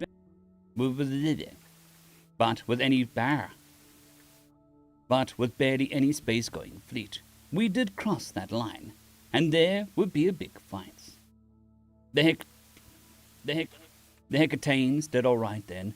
They had a spacefaring tradition, but they were using the same weapons we'd seen already for decades, centuries, frankly. Nuclear warheads on contact detonating missiles, plasma, that kind of stuff. The humans were pretty much the same at that point, except a lot worse because, well, you know about the whole deal with them. In the space of a few years, they went from life elsewhere in the galaxy, being a hotly debated theoretical, to standing victorious over a corpse of the Hectalan Stellar Imperium, through events too complex to recap here. It was astounding, and a brilliant success for them. It also left them having to work out how the space warfare at scale stuff worked. And they could only really use Hectane designs. They tried, oh by God, they tried, but they weren't quite ready for it. Slowly they got better and better tactically, but they were still stuck with the same designs as the Hecatanes from the front line, so to speak. We saw the new custom models they started to churn out, and Ceres and Titan, but they were all kept in reserve, never allowed near combat, and certainly never anywhere our spies could get a look at them. But that changed real quick. It had been assumed as a fact of life that the humans would remain a minor player in space warfare, until the day the Fifth Fleet sent 4 of its battle groups to, well, poke the sleeping light types. Poke the sleeping Lord types, as the saying goes. The fleet's commander, a wonderful admiral, friend of my mother, planned to lure out one of the best admirals the Hecateans had, and trap him. Nice, easy victory, and we'd get to keep a highly contested planet from it. They'd started preparing the press pieces about the Battle of Mitrovax, as is generally called to this day, before the fleet even departed. They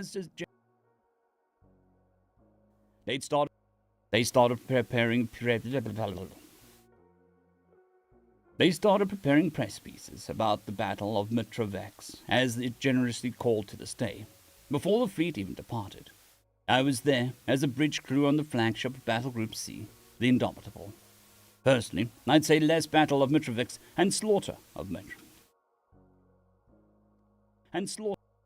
more slaughter at Mitrovax, or disaster at Mitrovax, mistake at Mitrovax. But that's a joke that only works in one specific human language. Perfectly timed, though. I'll say that in favor of the plan. Battle Groups A, B, and C jumped into Mitrovax 3A's orbit and swept away its defenses without trouble. Launched a ground assault on the planet.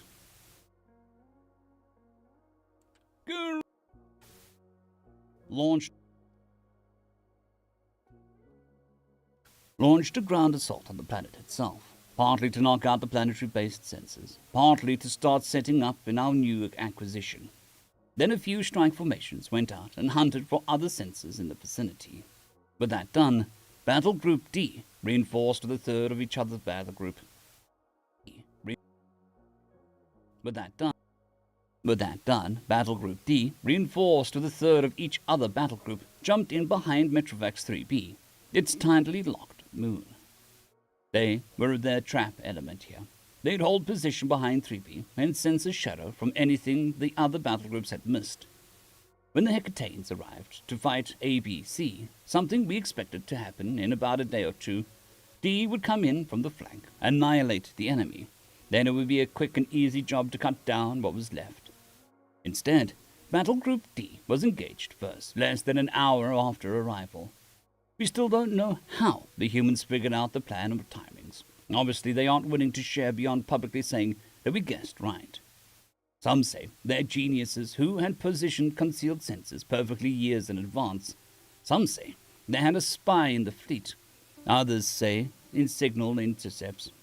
Others say signal intercepts, or all three. Plenty more conspiracy theories abound.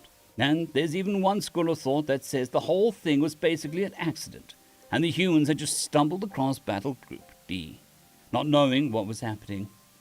My own research and gut instinct says the humans aren't lying.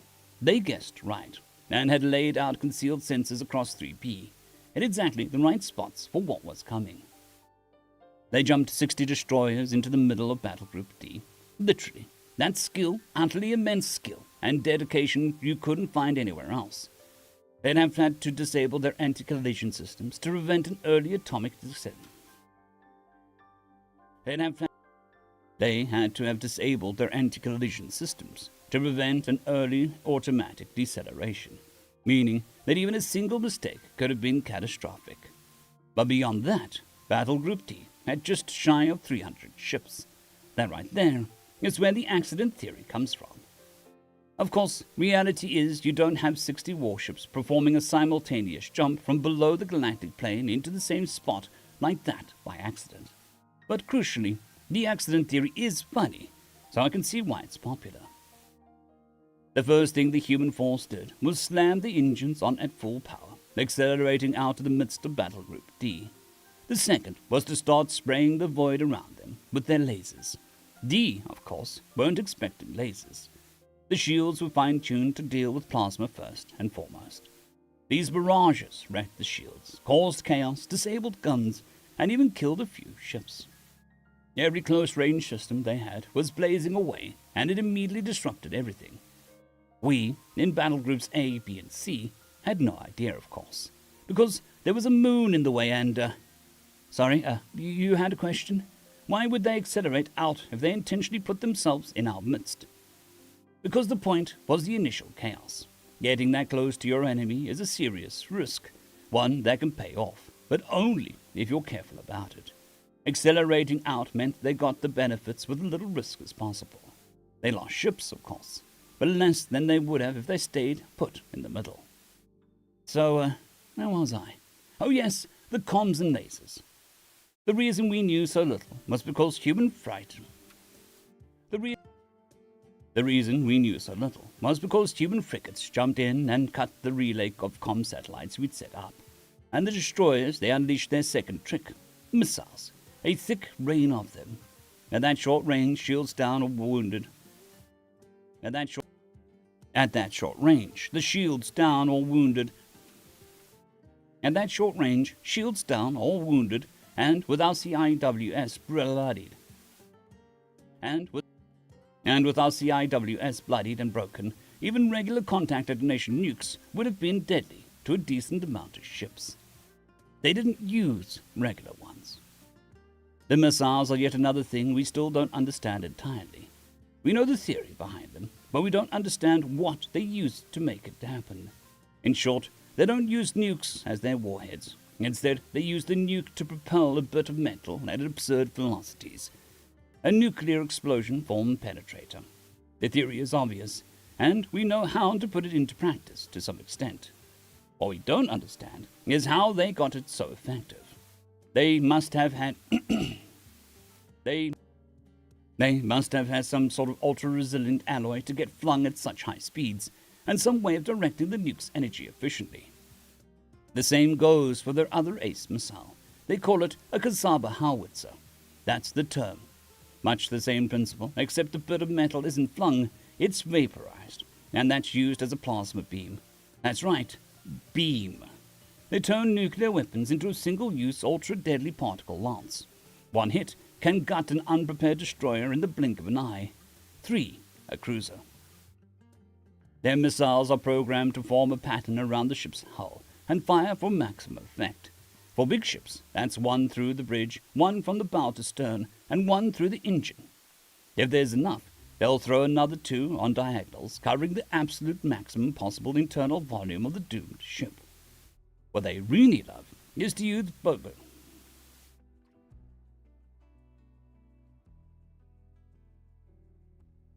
Indeed, Joseph, indeed. Caffeine-powered radiation generator is definitely key. Doomed ship.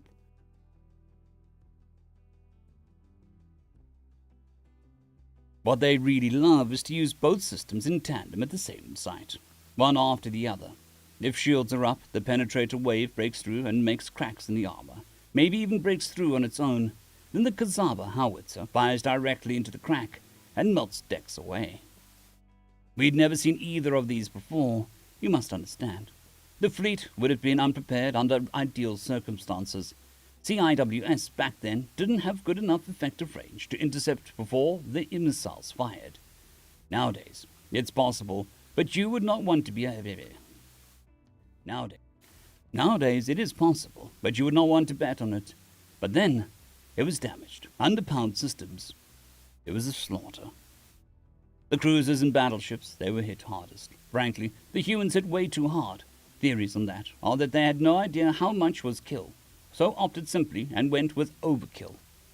I had a friend on one of the frigates that got destroyed. He survived only because the beam narrowly missed the reactor. He said that run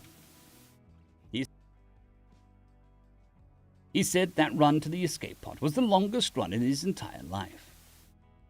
As the destroyers continued to accelerate out, they unleashed the last major trick.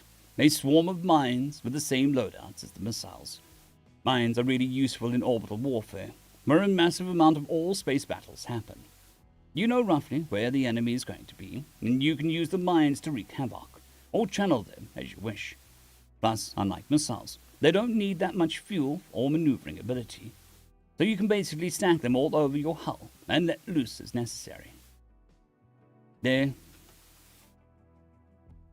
was one last thing that was seen at this point, but as far as we can tell, it was a completely unsanctioned one. Multiple ships spanned themselves, so that their drives were pointing right at other vessels. This was an extremely risky maneuver, but ship hulls tend to not work well with a fusion torch pointed right at them. Not unfairly, Battle Group D had had enough at this point, and with the mines now floating around, had decided there was very little point remaining in place. Their drives had recharged, so they managed a short jump to elsewhere in the system to try and get some respite and work out what the hell was going on. They looked for options and started preparing the jump in record time. You might have noticed the second part of what I said about the mines. They channeled the enemy. They channeled the enemy. The humans had scattered them in a couple long ribbons, blocking off multiple angles. So the fleet only had one option at this point, a point in orbit in Mitrovac 6. They arrived without incident and began reorganizing, recharging their shields, and generally effecting repairs. Then an entire human fleet jumped in. They had been waiting a few seconds of jump time away, which meant that they were on the scene in less than a minute, accounting for signal delay and quick collision computing. What followed was an engagement so one-sided, overwhelming numbers in technology against a mauled battle group, that when the humans say they took no losses in it, no serious person attempts to dispute it. In this engagement, 5th Fleet Commander was killed, his second-in-command was killed, and the Trilax Naval Academy class of 2078 was wiped out to a man. Only a handful of ships survived because their captains had been more on the ball and ordered surrender. By this point, those of us in battle groups A, B, and C knew something was up. The relay satellites had gotten some warning out, and their failure to respond only further concerned its commanders. Battle Group C, the one I was in, moved to investigate. We found a huge debris field, some human escape pods, many more League escape pods filled with confused and stunned sailors. And several League ships that had been too damaged to make the jump. We also detected the human fleet, fully regrouped, now menacingly orbiting Mitrovac 6. Their destroyers had recharged their drives and had jumped off, forming one huge cohesive force. In accordance with doctrine, we dropped search and rescue beacons, and then returned to the rest of the force as it repositioned to face the humans. We scrounged up every bit of data we could in those minutes, started analyzing it as fast as possible, trying to come up with a plan. I've never felt so much strain on my mind as in those minutes, let me tell you. Everything we recovered, it seared into my mind as we were rolling it over in our heads, again and again. It's a testament enough just how good we were that by the time our drives had recharged, we'd managed to reposition and reshape the formation totally, in what we thought was the best pattern. Hell, we were even starting to work on shields returning. Of course, now was the point that the Hectanes... Good morning, Fork Cantal. Hope you're doing well. Of course, now was the point that the Hecatanes showed up. They smashed into our 3 battle groups, doing a worse job pound for pound than the humans had, but still wreaking havoc on us. Once more we had to turn and adjust formation, at which point the humans jumped in behind us and closed the trap in all 3 dimensions. The whole time as they fired, they broadcast repeated orders for us to surrender. Deafening calls. They jammed our comms between ships and blared the demands over them. I'm only talking to you because the captain of my ship defied our battle group because the captain of my ship defied the battle group's admiral to his face and had us surrender. Many other crews were not as fortunate. Once we were done, every ship, a broken hulk, or surrendered, the human Hecatan fleet turned their attention to our ground forces. Demands were repeated as troop transports began jumping in. The general in command was either too slow on the uptake or too stunned to acknowledge what had just happened, and failed to surrender. His new command post was demolished with him inside by a trio of precision-guided bombs, and his successor was running up the white flag shortly thereafter. So ended the Battle of Mitrovac. Every League ship sent was destroyed, crippled beyond repair, or captured, the humans refusing to return the latter. We were repatriated after a month, and I can tell you they did not lay so much as a finger upon us, except to treat wounds, though they did make clear that we could defect if we wanted. The ground forces, at least, only suffered 64 deaths and 127 wounded, out of a brigade-strength formation. The humans and Hecatans then launched a brief counter-offensive across the line, seizing back every system we had taken in the back and forth of our past few decades. For the loss of these ships, and 76% of the crew, we had gained nothing. The human fleet was so lightly armed, they were doing parade laps at full strength mere months later. So what had we learned? We learned that human destroyer crews are their best. We think of destroyers as a terrible first assignment, packed with inexperienced crews who want to get off a cannon fodder ship as soon as possible. But the humans and their allies, they take pride in being destroyer crew. They consider themselves elite, best of the best, that their job is to charge in, wreak havoc, and have the other ships clear up. They're not suicidal, no, God no. They're trained, and they care. That's the kind of mindset they need to have. That's the kind of mindset you need to have 70 ships agree to disable their automatic collision systems and willingly thread needles through space to wind up surrounded by enemy ships.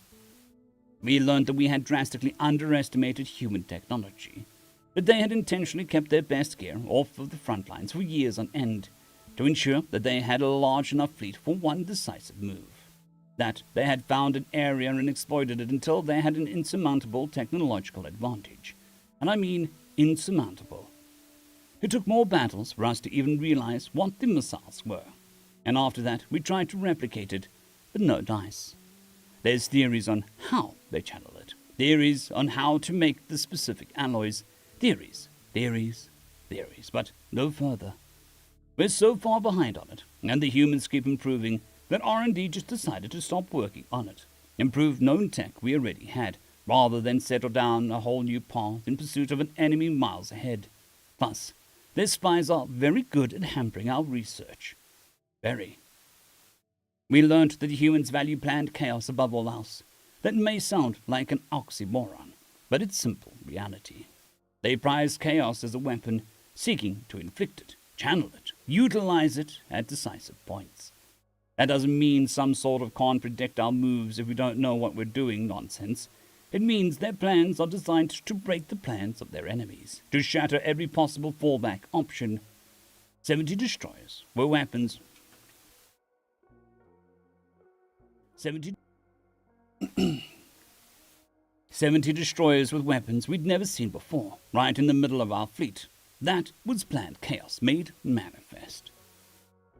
I learned that human ships are strangely beautiful. Once all the mines they strap on have been ejected, you see these sleek, angular ships that exude power. They're extremely menacing to be around in normal times.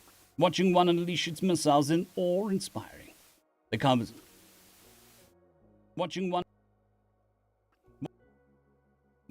unleash its missiles is awe-inspiring.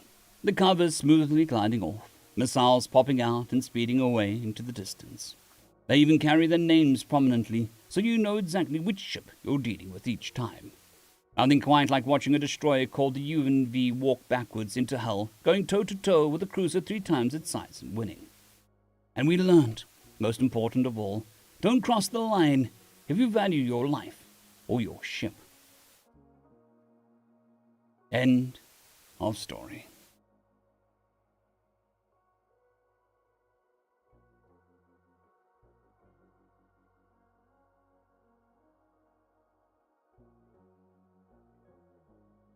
Dip.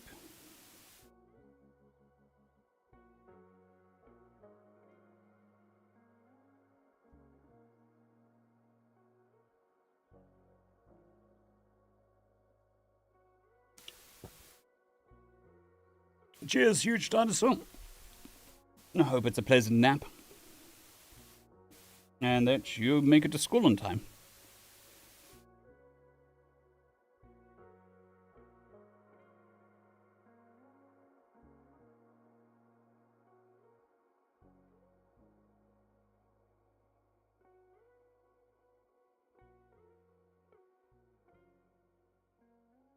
I would be impressed if you took a 40-hour nap.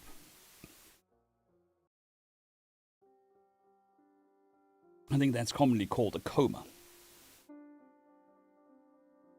I'm going to be right back. I will leave the chair and the music.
All right, back.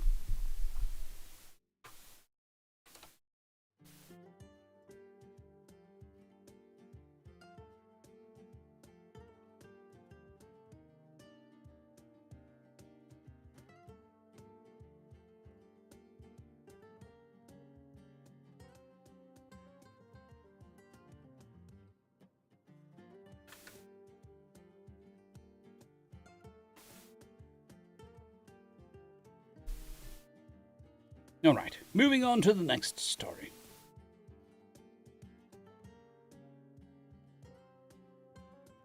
Greetings, ladies and gentlemen, and welcome to this latest edition of Tales from Outer Space, where I take stories I've narrated and update. No, that's the wrong one. Greetings, ladies and gentlemen, and welcome to this latest edition of Tales from Outer Space, where I take stories from across the internet and read them for your entertainment. This particular story is called Riptide, written by Possible Letters. The interrogation didn't happen in a harsh, dark room with bright lights. There were no punches or blades, no screams from other cells, no loud music, sensory deprivation, or high-pressure cold water. Nor did the interrogation happen in a lush, verdant garden with all luxuries imaginable. No sultry maidens offering succulent fruits and meats. No compelling, charismatic figure promising everything one's heart could even dream to desire. Representative Kurt Corliss was, quite frankly, disappointed. He had rather looked forward to living out one of the tropes. To spit his blood in the captor's eyes in defiance, bruised but not broken, or to nobly resist temptation with a sword, or to nobly resist temptation with a stoic sagacity. Sagacity.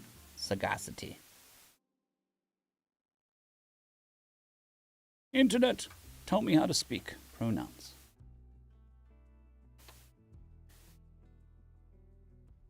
Sagacity. Sagacity. Okay.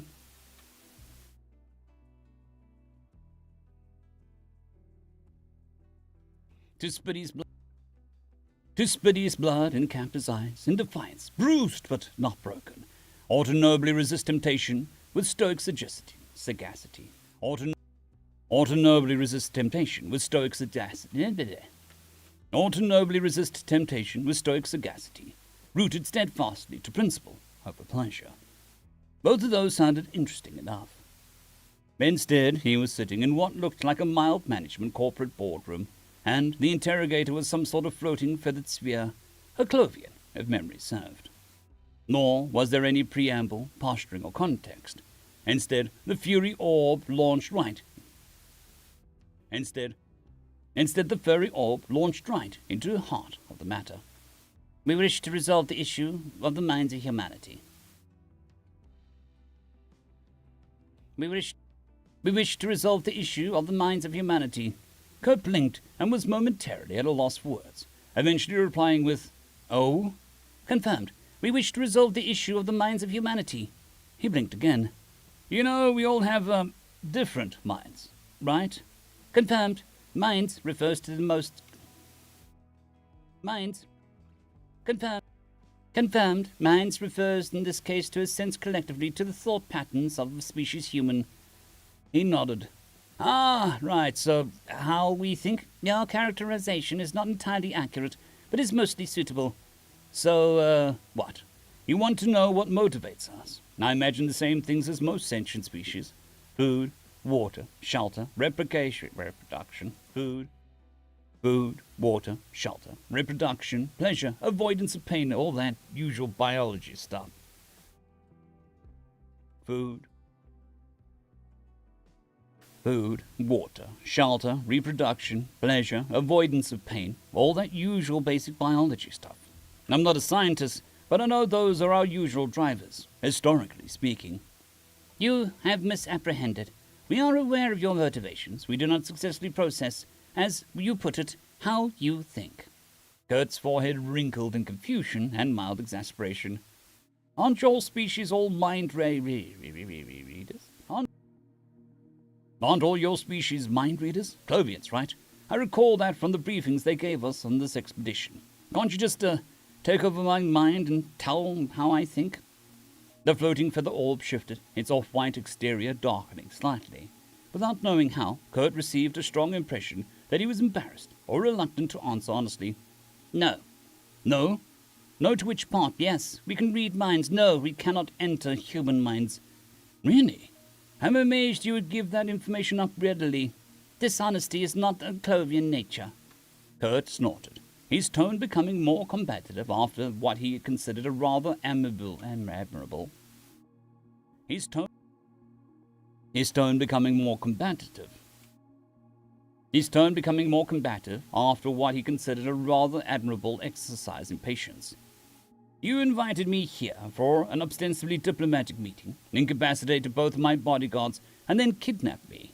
How's that not dishonesty?" "Dishonesty. Discovery is not. Discovery is part of diplomacy. Your bodyguards would have interfered in that process. They have not been harmed, nor have you." He rolled his eyes. "Ah, so you're one of those we never lie, but we actually totally fucking lie species." "Query not understood. Please rephrase."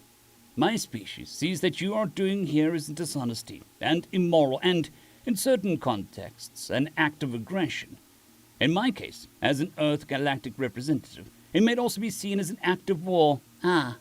Noted for future diplomatic endeavors. Please rest assured that we are unlikely to need to repeat this strategy. If you cooperate and provide us answers, you will not be harmed." His eyes narrowed. "It's still aggressive, even if I'm not harmed, but fine. Early diplomacy can be ugly. So let's get back to it. Why can't Clovians enter our minds? Is it something physical? Something in our biological makeup?" Vague tones of frustration entered the feather orb's synthesized speech. "No. We have assumed as much, but biologically you are nearly... We had assumed as much, but biologically you are nearly indistinguishable from our other... No. We had assumed as much, but biologically you are nearly indistinguishable from 4 other species we can read almost without effort. So what's the issue? Can you swim, Representative Corliss? We understand many of your species are able to swim in liquid water. Curtis's bemused expression betrayed his inability to follow the sudden conversational shift. Yeah, I can swim. Better than most. I competed in high school and college. I can also juggle, possibly, if you're wondering. Party trick to meet girls. What does swimming have to do with anything? Please allow the analogy. Your species are adept short-term coastal and inland swimmers, but you would not fare well in the middle of your home planet's oceans, correct? He chuckled. He chuckled. You've done your homework, yeah, that's putting it lightly. We don't last long in the open ocean. Does that have to do with why you can't read us? Or pension?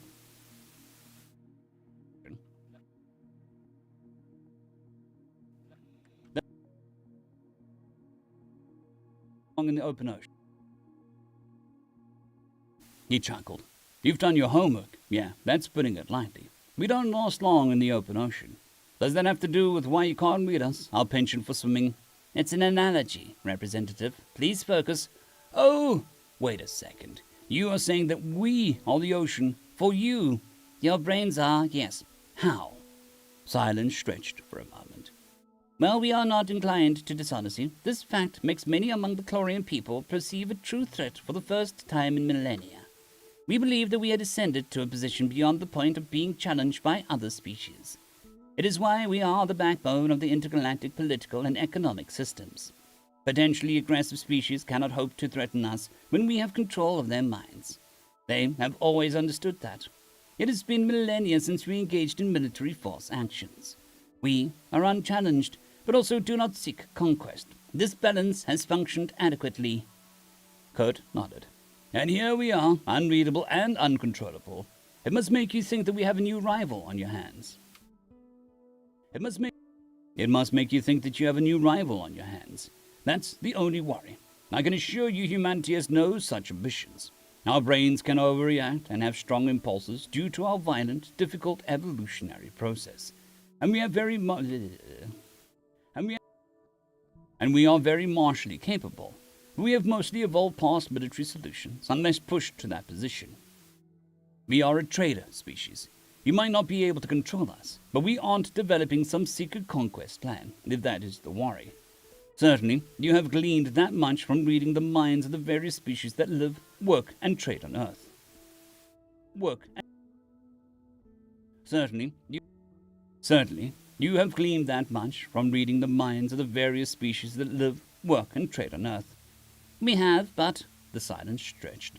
Kurt rolled his eyes. Look, how can we do diplomacy if you keep being afraid of the truth? Stop dancing around it. What else? Very well. It is not merely that you cannot be controlled. You can control. Kurt barked a short laugh. No, we can't. Humans have no psionics. That's well known.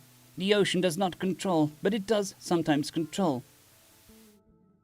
The ocean does not control, but it does sometimes control. Do you see? No. You cannot actively control, but the Clovian in the vicinity of a human mind is unable to always pull themselves out. Your minds become aware of us. You drag us along with your thoughts, like an undertow or a riptide in your rivers or oceans. This without eventually truly knowing. This without even truly knowing. Your minds have some sort of natural self-defense humans do not seem aware they possess. Even when not used offensively, your minds are wild and terrifying places. Your thoughts and impulses are raw and animalistic. Several Clovian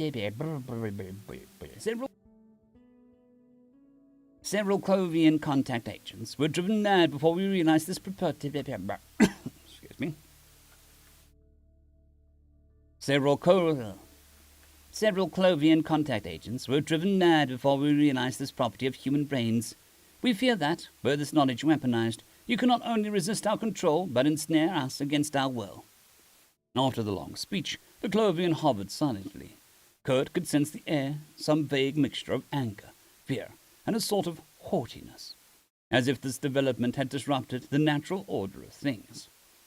Eventually, Kurt nodded. I think I see your fear. We might feel the same in your position. I would like to take your concerns back to my people. We should be able to train our diplomats and traders on Clovian routes to exercise mental control techniques we have, such as yoga, meditation, and breathing exercises. These maintain our brains in a calmer state. We are also happy to pass the explicit laws forbidding humans from knowingly ensnaring Clovian in highly remotive thoughts. We can also mandate that our Clovian-centered diplomats and politicians refrain from caffeine, alcohol, and other substances that can cause mood spikes or cause us to lose mental control. These measures, together, should substantially reduce the risk to your people of any unwanted riptide from our brains. As for whether humanity will weaponize this ability, true diplomacy requires trust. You'll have to learn to trust us. As a species you read, trust you. As the species you read, trust you. The Clovian, after a long pause, seemed to dip in assent. You are correct in this regard. Your suggestions are sound. Please take these steps. You are now free to go. As Kurt stood, his expression darkened and the mood of the room shifted as the Clovian sensed a change. I almost forgot. One more thing. With a powerful effort to focus, he was able to sense the mind of the Clovian across the table from him, as well as the 5 more posted inside the room. It wasn't much. He had been honest that humans did not possess true psionic ability. But knowing they could read him and be influenced by him placed them in his mind as vague directional shadows, like points on a compass. With the focus held, for the next 30 seconds, Kurt forced to the forefront of his mind some of the darkest images of her. Some of the darkest images of humanity. The piles of burning bodies and empty shoes in the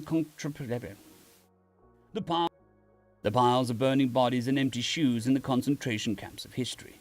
The starving and the diseased. The brutalized body of Emmett Till. The cold-hearted murder-suicides of families. The terror of gang-related retaliation maiming. The bodies of coal miners, children and men alike, caked with soot and hacking away their final hours with diseased lungs. The vacuumed, desiccated, and discarded bodies of the Ernie lunar walls. In his mind, he could hear the Clovians shrieking in terror, trying in vain to escape and focus. Awful power of his thought. Trying in vain to escape the focused, awful power of his thoughts. He relented and cleared his mind, taking a moment to focus on the blue skies, clean air, and simplicity, stilling his mind and freeing theirs. The air in the room was nearly electric, dense, heavy, tangible. The once floating feathered orb now lay heavily on the table, gasping. It synthesized speech. It plaintively wailed, "Why?" Kurt snarled back unapologetically. "Because you could have just asked. Instead, you hurt my men and took me as though it was your right. Your concerns were valid. We would have been sympathetic to them. But you never even bothered to ask and give us a chance to say yes. You were worried, so you did what you wanted. Our rights be damned. Don't you see the damn irony in your fear that humans would ensnare you against your will while doing the exact same thing to an elected representative of humanity? You've had the ability to exercise power over other species for so long that you think that you're entitled to it.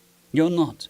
We don't enjoy what we have been as a species, but we will retain it to defend ourselves." He straightened, exhaled, and nodded sharply. "You will reunite me with my guards now. I will bring your concerns to our leaders. Humanity genuinely looks forward to sharing the dream of a free and prosperous galaxy with the Clovian people. But try remember, if your people decide that you don't feel like sharing the dream, we're happy to welcome you to our nightmares." End of story.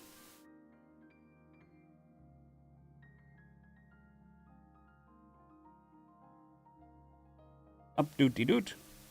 Oh, no.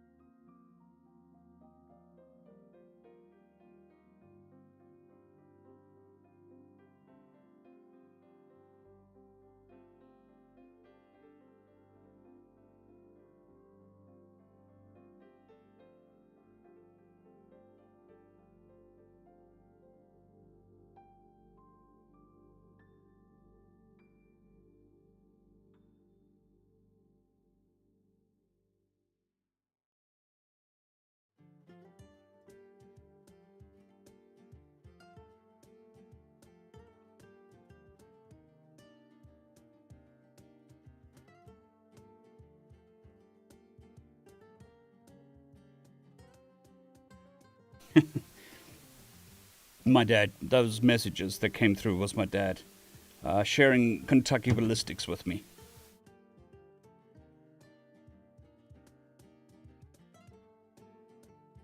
More specifically, the slow-mo guys in Kentucky ballistics firing big fuck-off guns.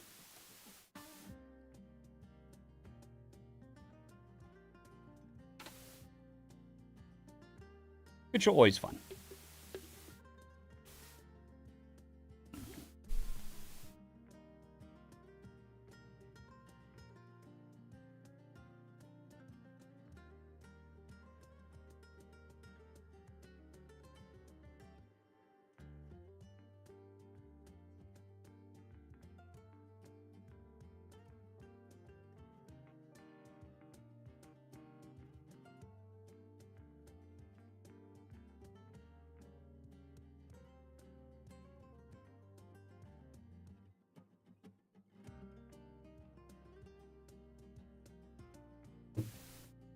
Oh, yes. Or the AK-50 is also pretty awesome. What did he do? Oh, thank you very much. Yarg! More booty for the treasure chest. Yarg! Although that word has definitely changed over the ages.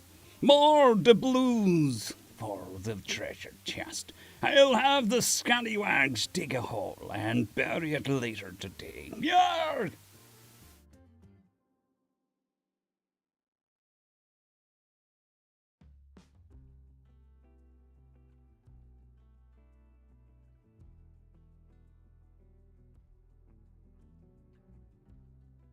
Okie dokie. One more video, 2 more stories. Doopy doop.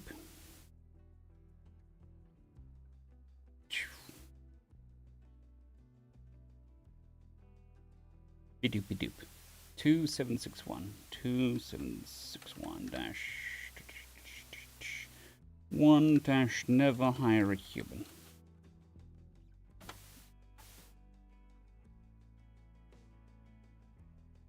Greetings, ladies and gents, and welcome to this latest edition of Tales from Outer Space, where I take stories from across the internet and read them for your entertainment. This particular story is called Never Hire Human Mercenaries, written by Atra55.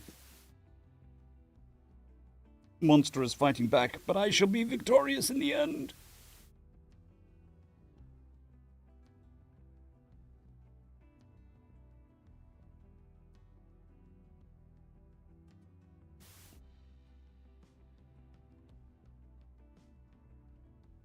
When Duchess Dover discovered the humans, she was ecstatic. After the initial misunderstandings, she realized that mankind was the tool she needed to take the throne.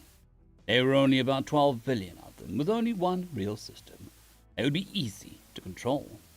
More importantly, they were good at fighting. Well, they were for the most part terrible with sword, spear, and bare hands, but they didn't need that. They had evolved to be able to throw things with deadly accuracy, and as such were great at distance attacks. Nowadays they didn't rely on throwing stones, but rather what could only be described as portable artillery. A well-armed and well-trained human could take out dozens of enemies without getting hurt. Not only that, they were great at tactics too, using snipers to disrupt the chain of command, forcing the enemy to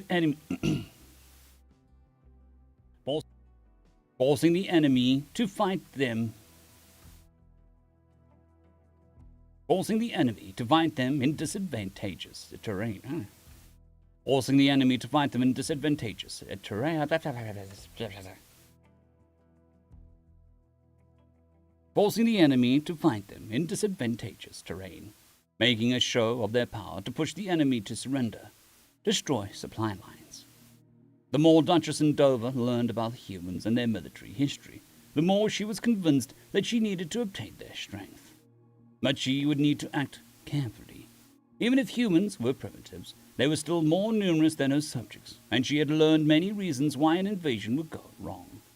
No, she needed another way to convince them, so that she would offer them to fight.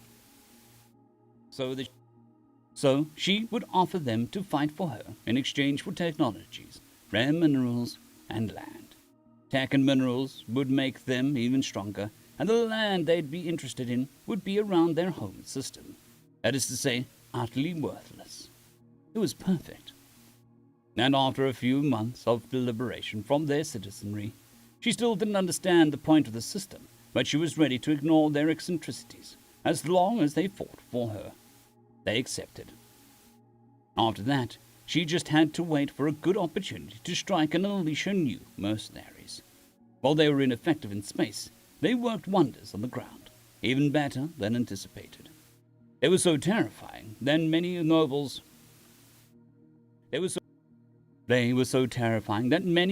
joined Endover's faction just to avoid facing them.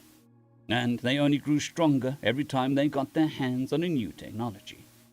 Soon, they were no longer asking for payment, just the right to reverse engineer things they looted from planets they invaded.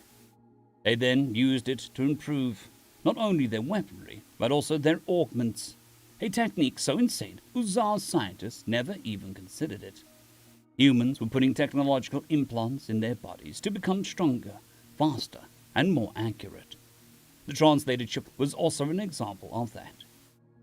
Soon they began to develop their own fleet, not build it, however. In fact, to make use of their ground combat superiority, they adopted boarding tactics, with the added bonus of getting to keep the ship.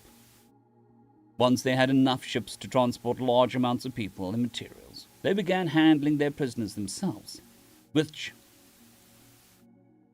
was a relief for the Duchess, as keeping what was quickly amounting to hundreds of millions of civilians and soldiers was becoming a logistical nightmare. The humans were bringing their prisoners back to their territory, where no one really knew what happened. When asked, their ambassador simply replied that they were used to expand their economy. Endover knew enough about human history to understand what that meant. The humans even accepted prisoners from other members of the coalition as payment. Endover did feel a bit bad sending even the children in what was probably slavery, but she needed to pay the bills somehow, and the massive amounts of rare metal the humans demanded was simply not sustainable. By the time the usurper fell, nearly 3 billion Uzans had been sent to the humans. They were viewed by most of the Empire as a mixed way.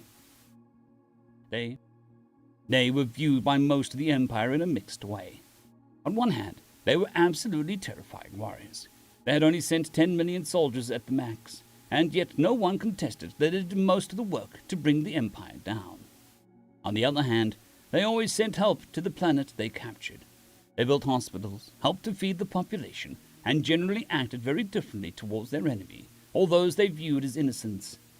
This led to an interesting situation, where the planets who were the most scared of humans were those where they had never set foot.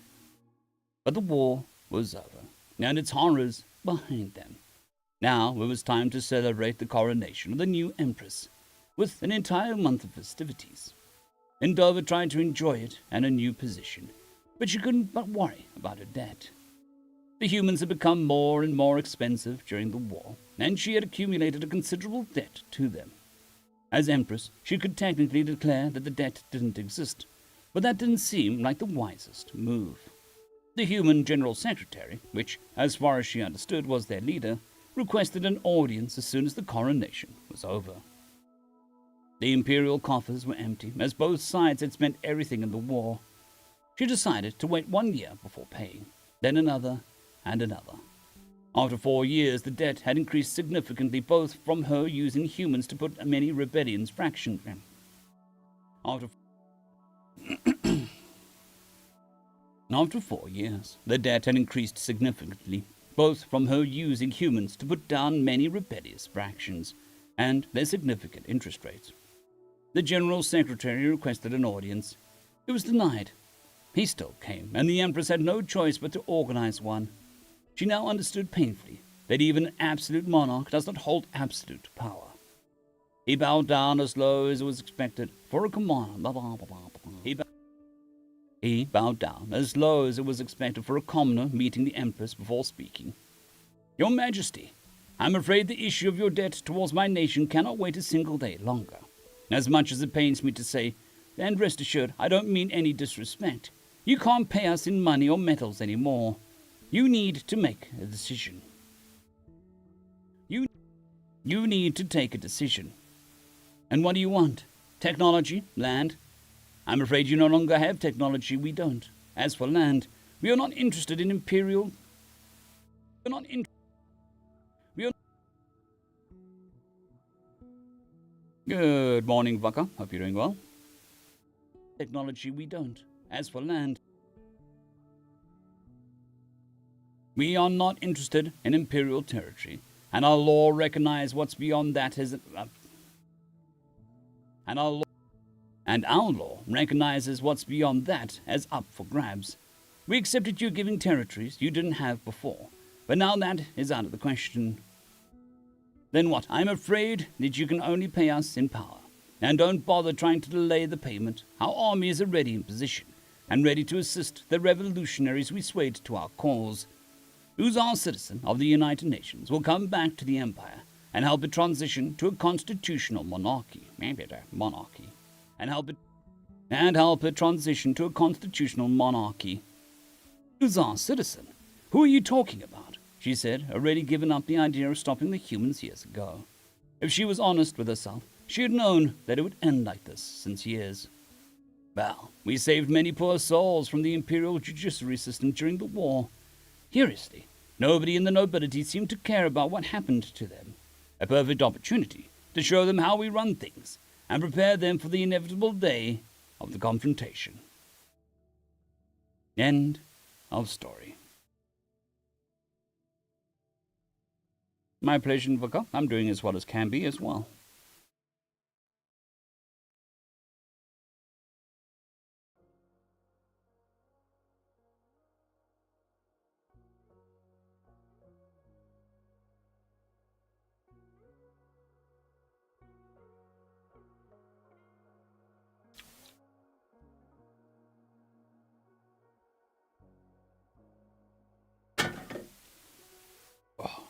Booba juice finished. Wait, there is a sequel. We'll keep that for later.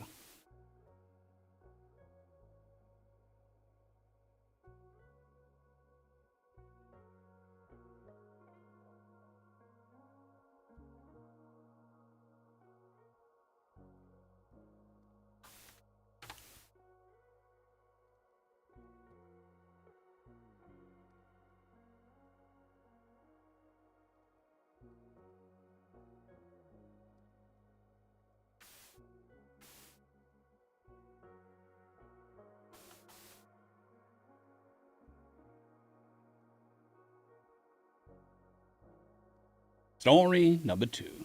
There is a Reason, written by Tsar Lurker. Jump point forming. Where?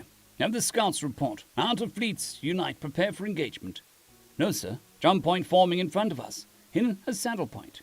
Bogey is quite large too, estimated size of a carrier. The Admiral looked over at his second-in-command. That's impossible. You can't de-jump into a Lagrange point. Even jumping out one is the last.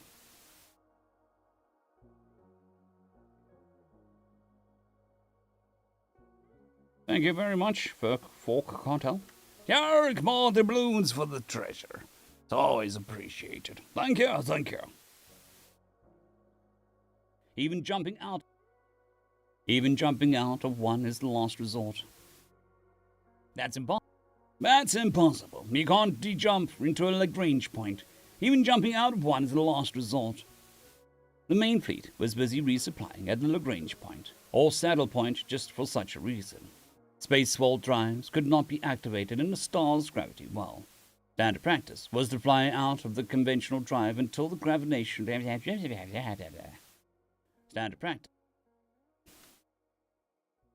Standard practice was to fly out with a conventional drive until gravitational interference was small enough to allow a stable jump.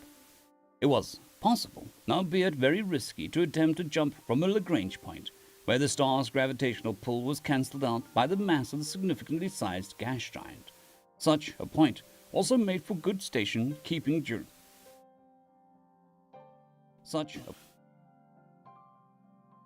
Such a point also made for good station keeping during a resupply of fleet units, which is why the fleet was currently using one as a staging area for the next strike into Terran space. Their fleet was in shambles and they were trying to evacuate their outer colonies. But no one tried to jump into a saddle point. The chance of a spacefall collapsing on a mass of the ship was too high and would be catastrophic to it and the surrounding space. All ships, shields up and emergency burn away from the jump point. Now, expedite, expedite! Sir, veer away from the point. We need to get as much mass between us and it. We are under attack. The tactical was showing chaos. Good morning, Fubits. Hope you're doing well. The tactical was showing chaos. The destroyer had just collided with a resupply carrier, but the smaller frigates were turning and prepping combat burns. But most larger ships were still powering up shields and attempted to turn away from the jump that was now visible as a strange blue glow. But it was too late. Brace! The Terran ship was trying to tear a hole in space and force its way through. But unlike a normal stable jump, space was fighting back. There was no way its drives could handle the load. The nose was visible, but flat-faced, unlike the standard Terran warship prow. One of their large ore carriers. Telemetry showed what looked like a full load. Suddenly, the screen flashed. Tactical froze and the bridge went dark.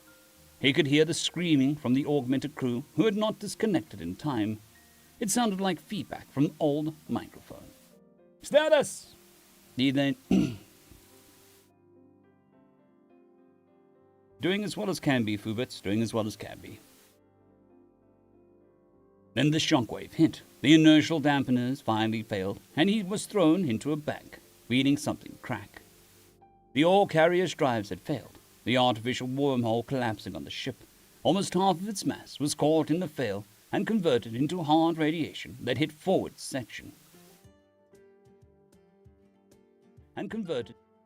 And converted into a hard radiation that hit the forward section. The bow and the cargo vaporized into fast-moving waves, sweeping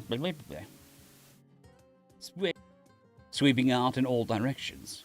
To any observer, it would have looked like a neutron star burst. The fleet was hit by a fast-moving cloud of ionized atoms and hard radiation.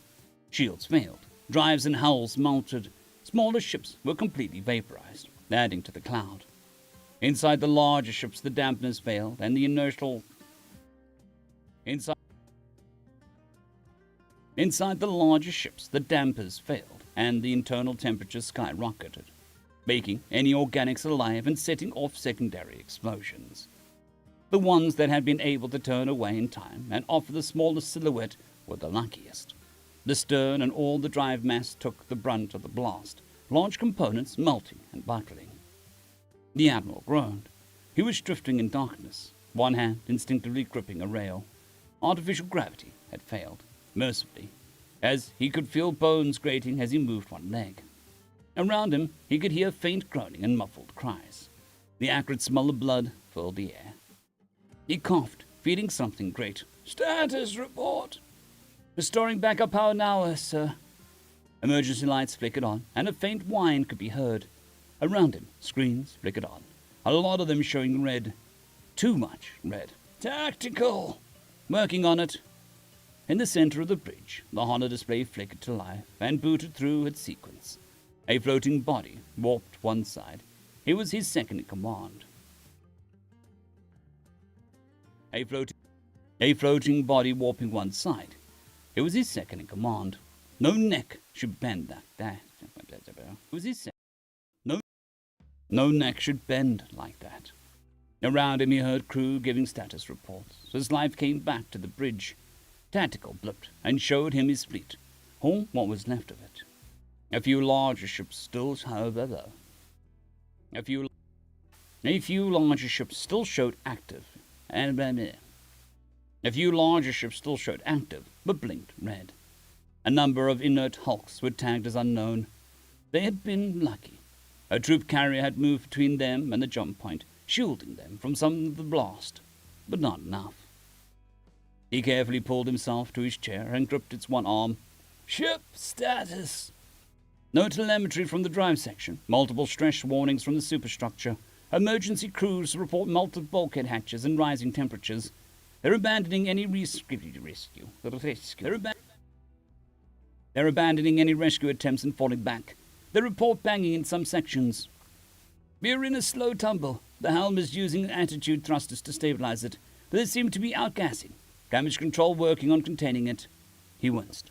The drive was probably gone, and the ship's back broken. Any trapped crew would die as the heat bleeds through. He brought up the ship overview. The fleet! Telemetry only from most ships. Telemetry only from most ships. The ones reporting in have suffered heavy damage. We are getting back feed from the outer limits. Imagery only. Tactical was replaced by a live feed from a nearby picket ship. It showed the flash in the center of the screen, and then a wave rolling outwards, slamming into larger vessels and vaporizing smaller ones. A resupply ship, turning to burn off the ecliptic, suddenly had its drive wink out as a blast wave hit it. The chaos in a multispectral and false color was horrifying. As he watched, the approaching wave hit and the display cut out. Ship reports damage, but nothing they can't handle. The blast wave is dissipating fast, but the radiation pulse will wipe out any unshielded life forms in the inner system. Nearby units moving to render assistance. It was a good thing this was an unsettled system. He winced, partly from the medic injecting painkillers, and partly from the mental image of this happening in a colonized system. Contact! Jump points forming! Multiple jump points being reported over... Contact! Jump points forming! Multiple jump points being reported by the outer fleet. Tactical zoomed out, and he could see the distinctive Terran drive signatures. More than an outer fleet could handle. We have an open radio channel from one jump point. Put it on. A woman's voice. A woman's clipped voice. We came to you with open arms. We told you of our rules of war. You ignored all of it. There is a reason why we had them.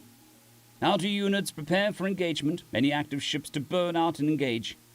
Jump point forming. Another one in the saddle point. Brace! He looked at the young medic next to him. I'm sorry. The ship slammed sideways. End of story. Back around and find out, I suppose.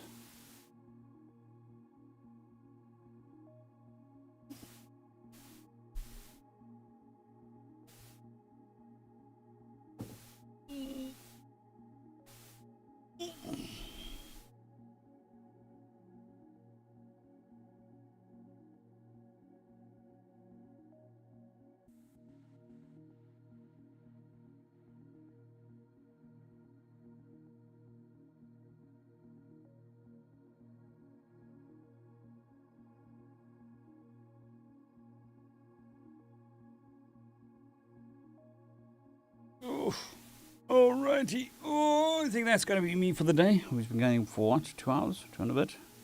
3? 2 hours, 45 minutes.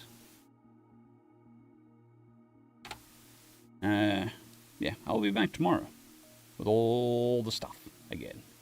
But we got a nice bit of work done today. That's pretty cool. So yeah. Zostrand, probably not. I'm in a different country than when I had the fish. So I'd have to start that all up again. Also, people prefer to have just scrolling text rather than imagery and then scrolling text, I think. I don't know. I'm at the point of a YouTube channel where I get complaints and compliments on both things. But probably not for some time, even if I do choose to do it. Hello, Tabby Cat. I do apologize. We are logging off right now. Although it is appreciated you pop past. Anyways, thank you all for spending your time with me, and your attention is very much appreciated, especially in this modern age where attention is a currency. And you've chosen to spend it with me. It is super appreciated. I will be back tomorrow, same time, same place. And I hope you all have a fantastic one. Cheers.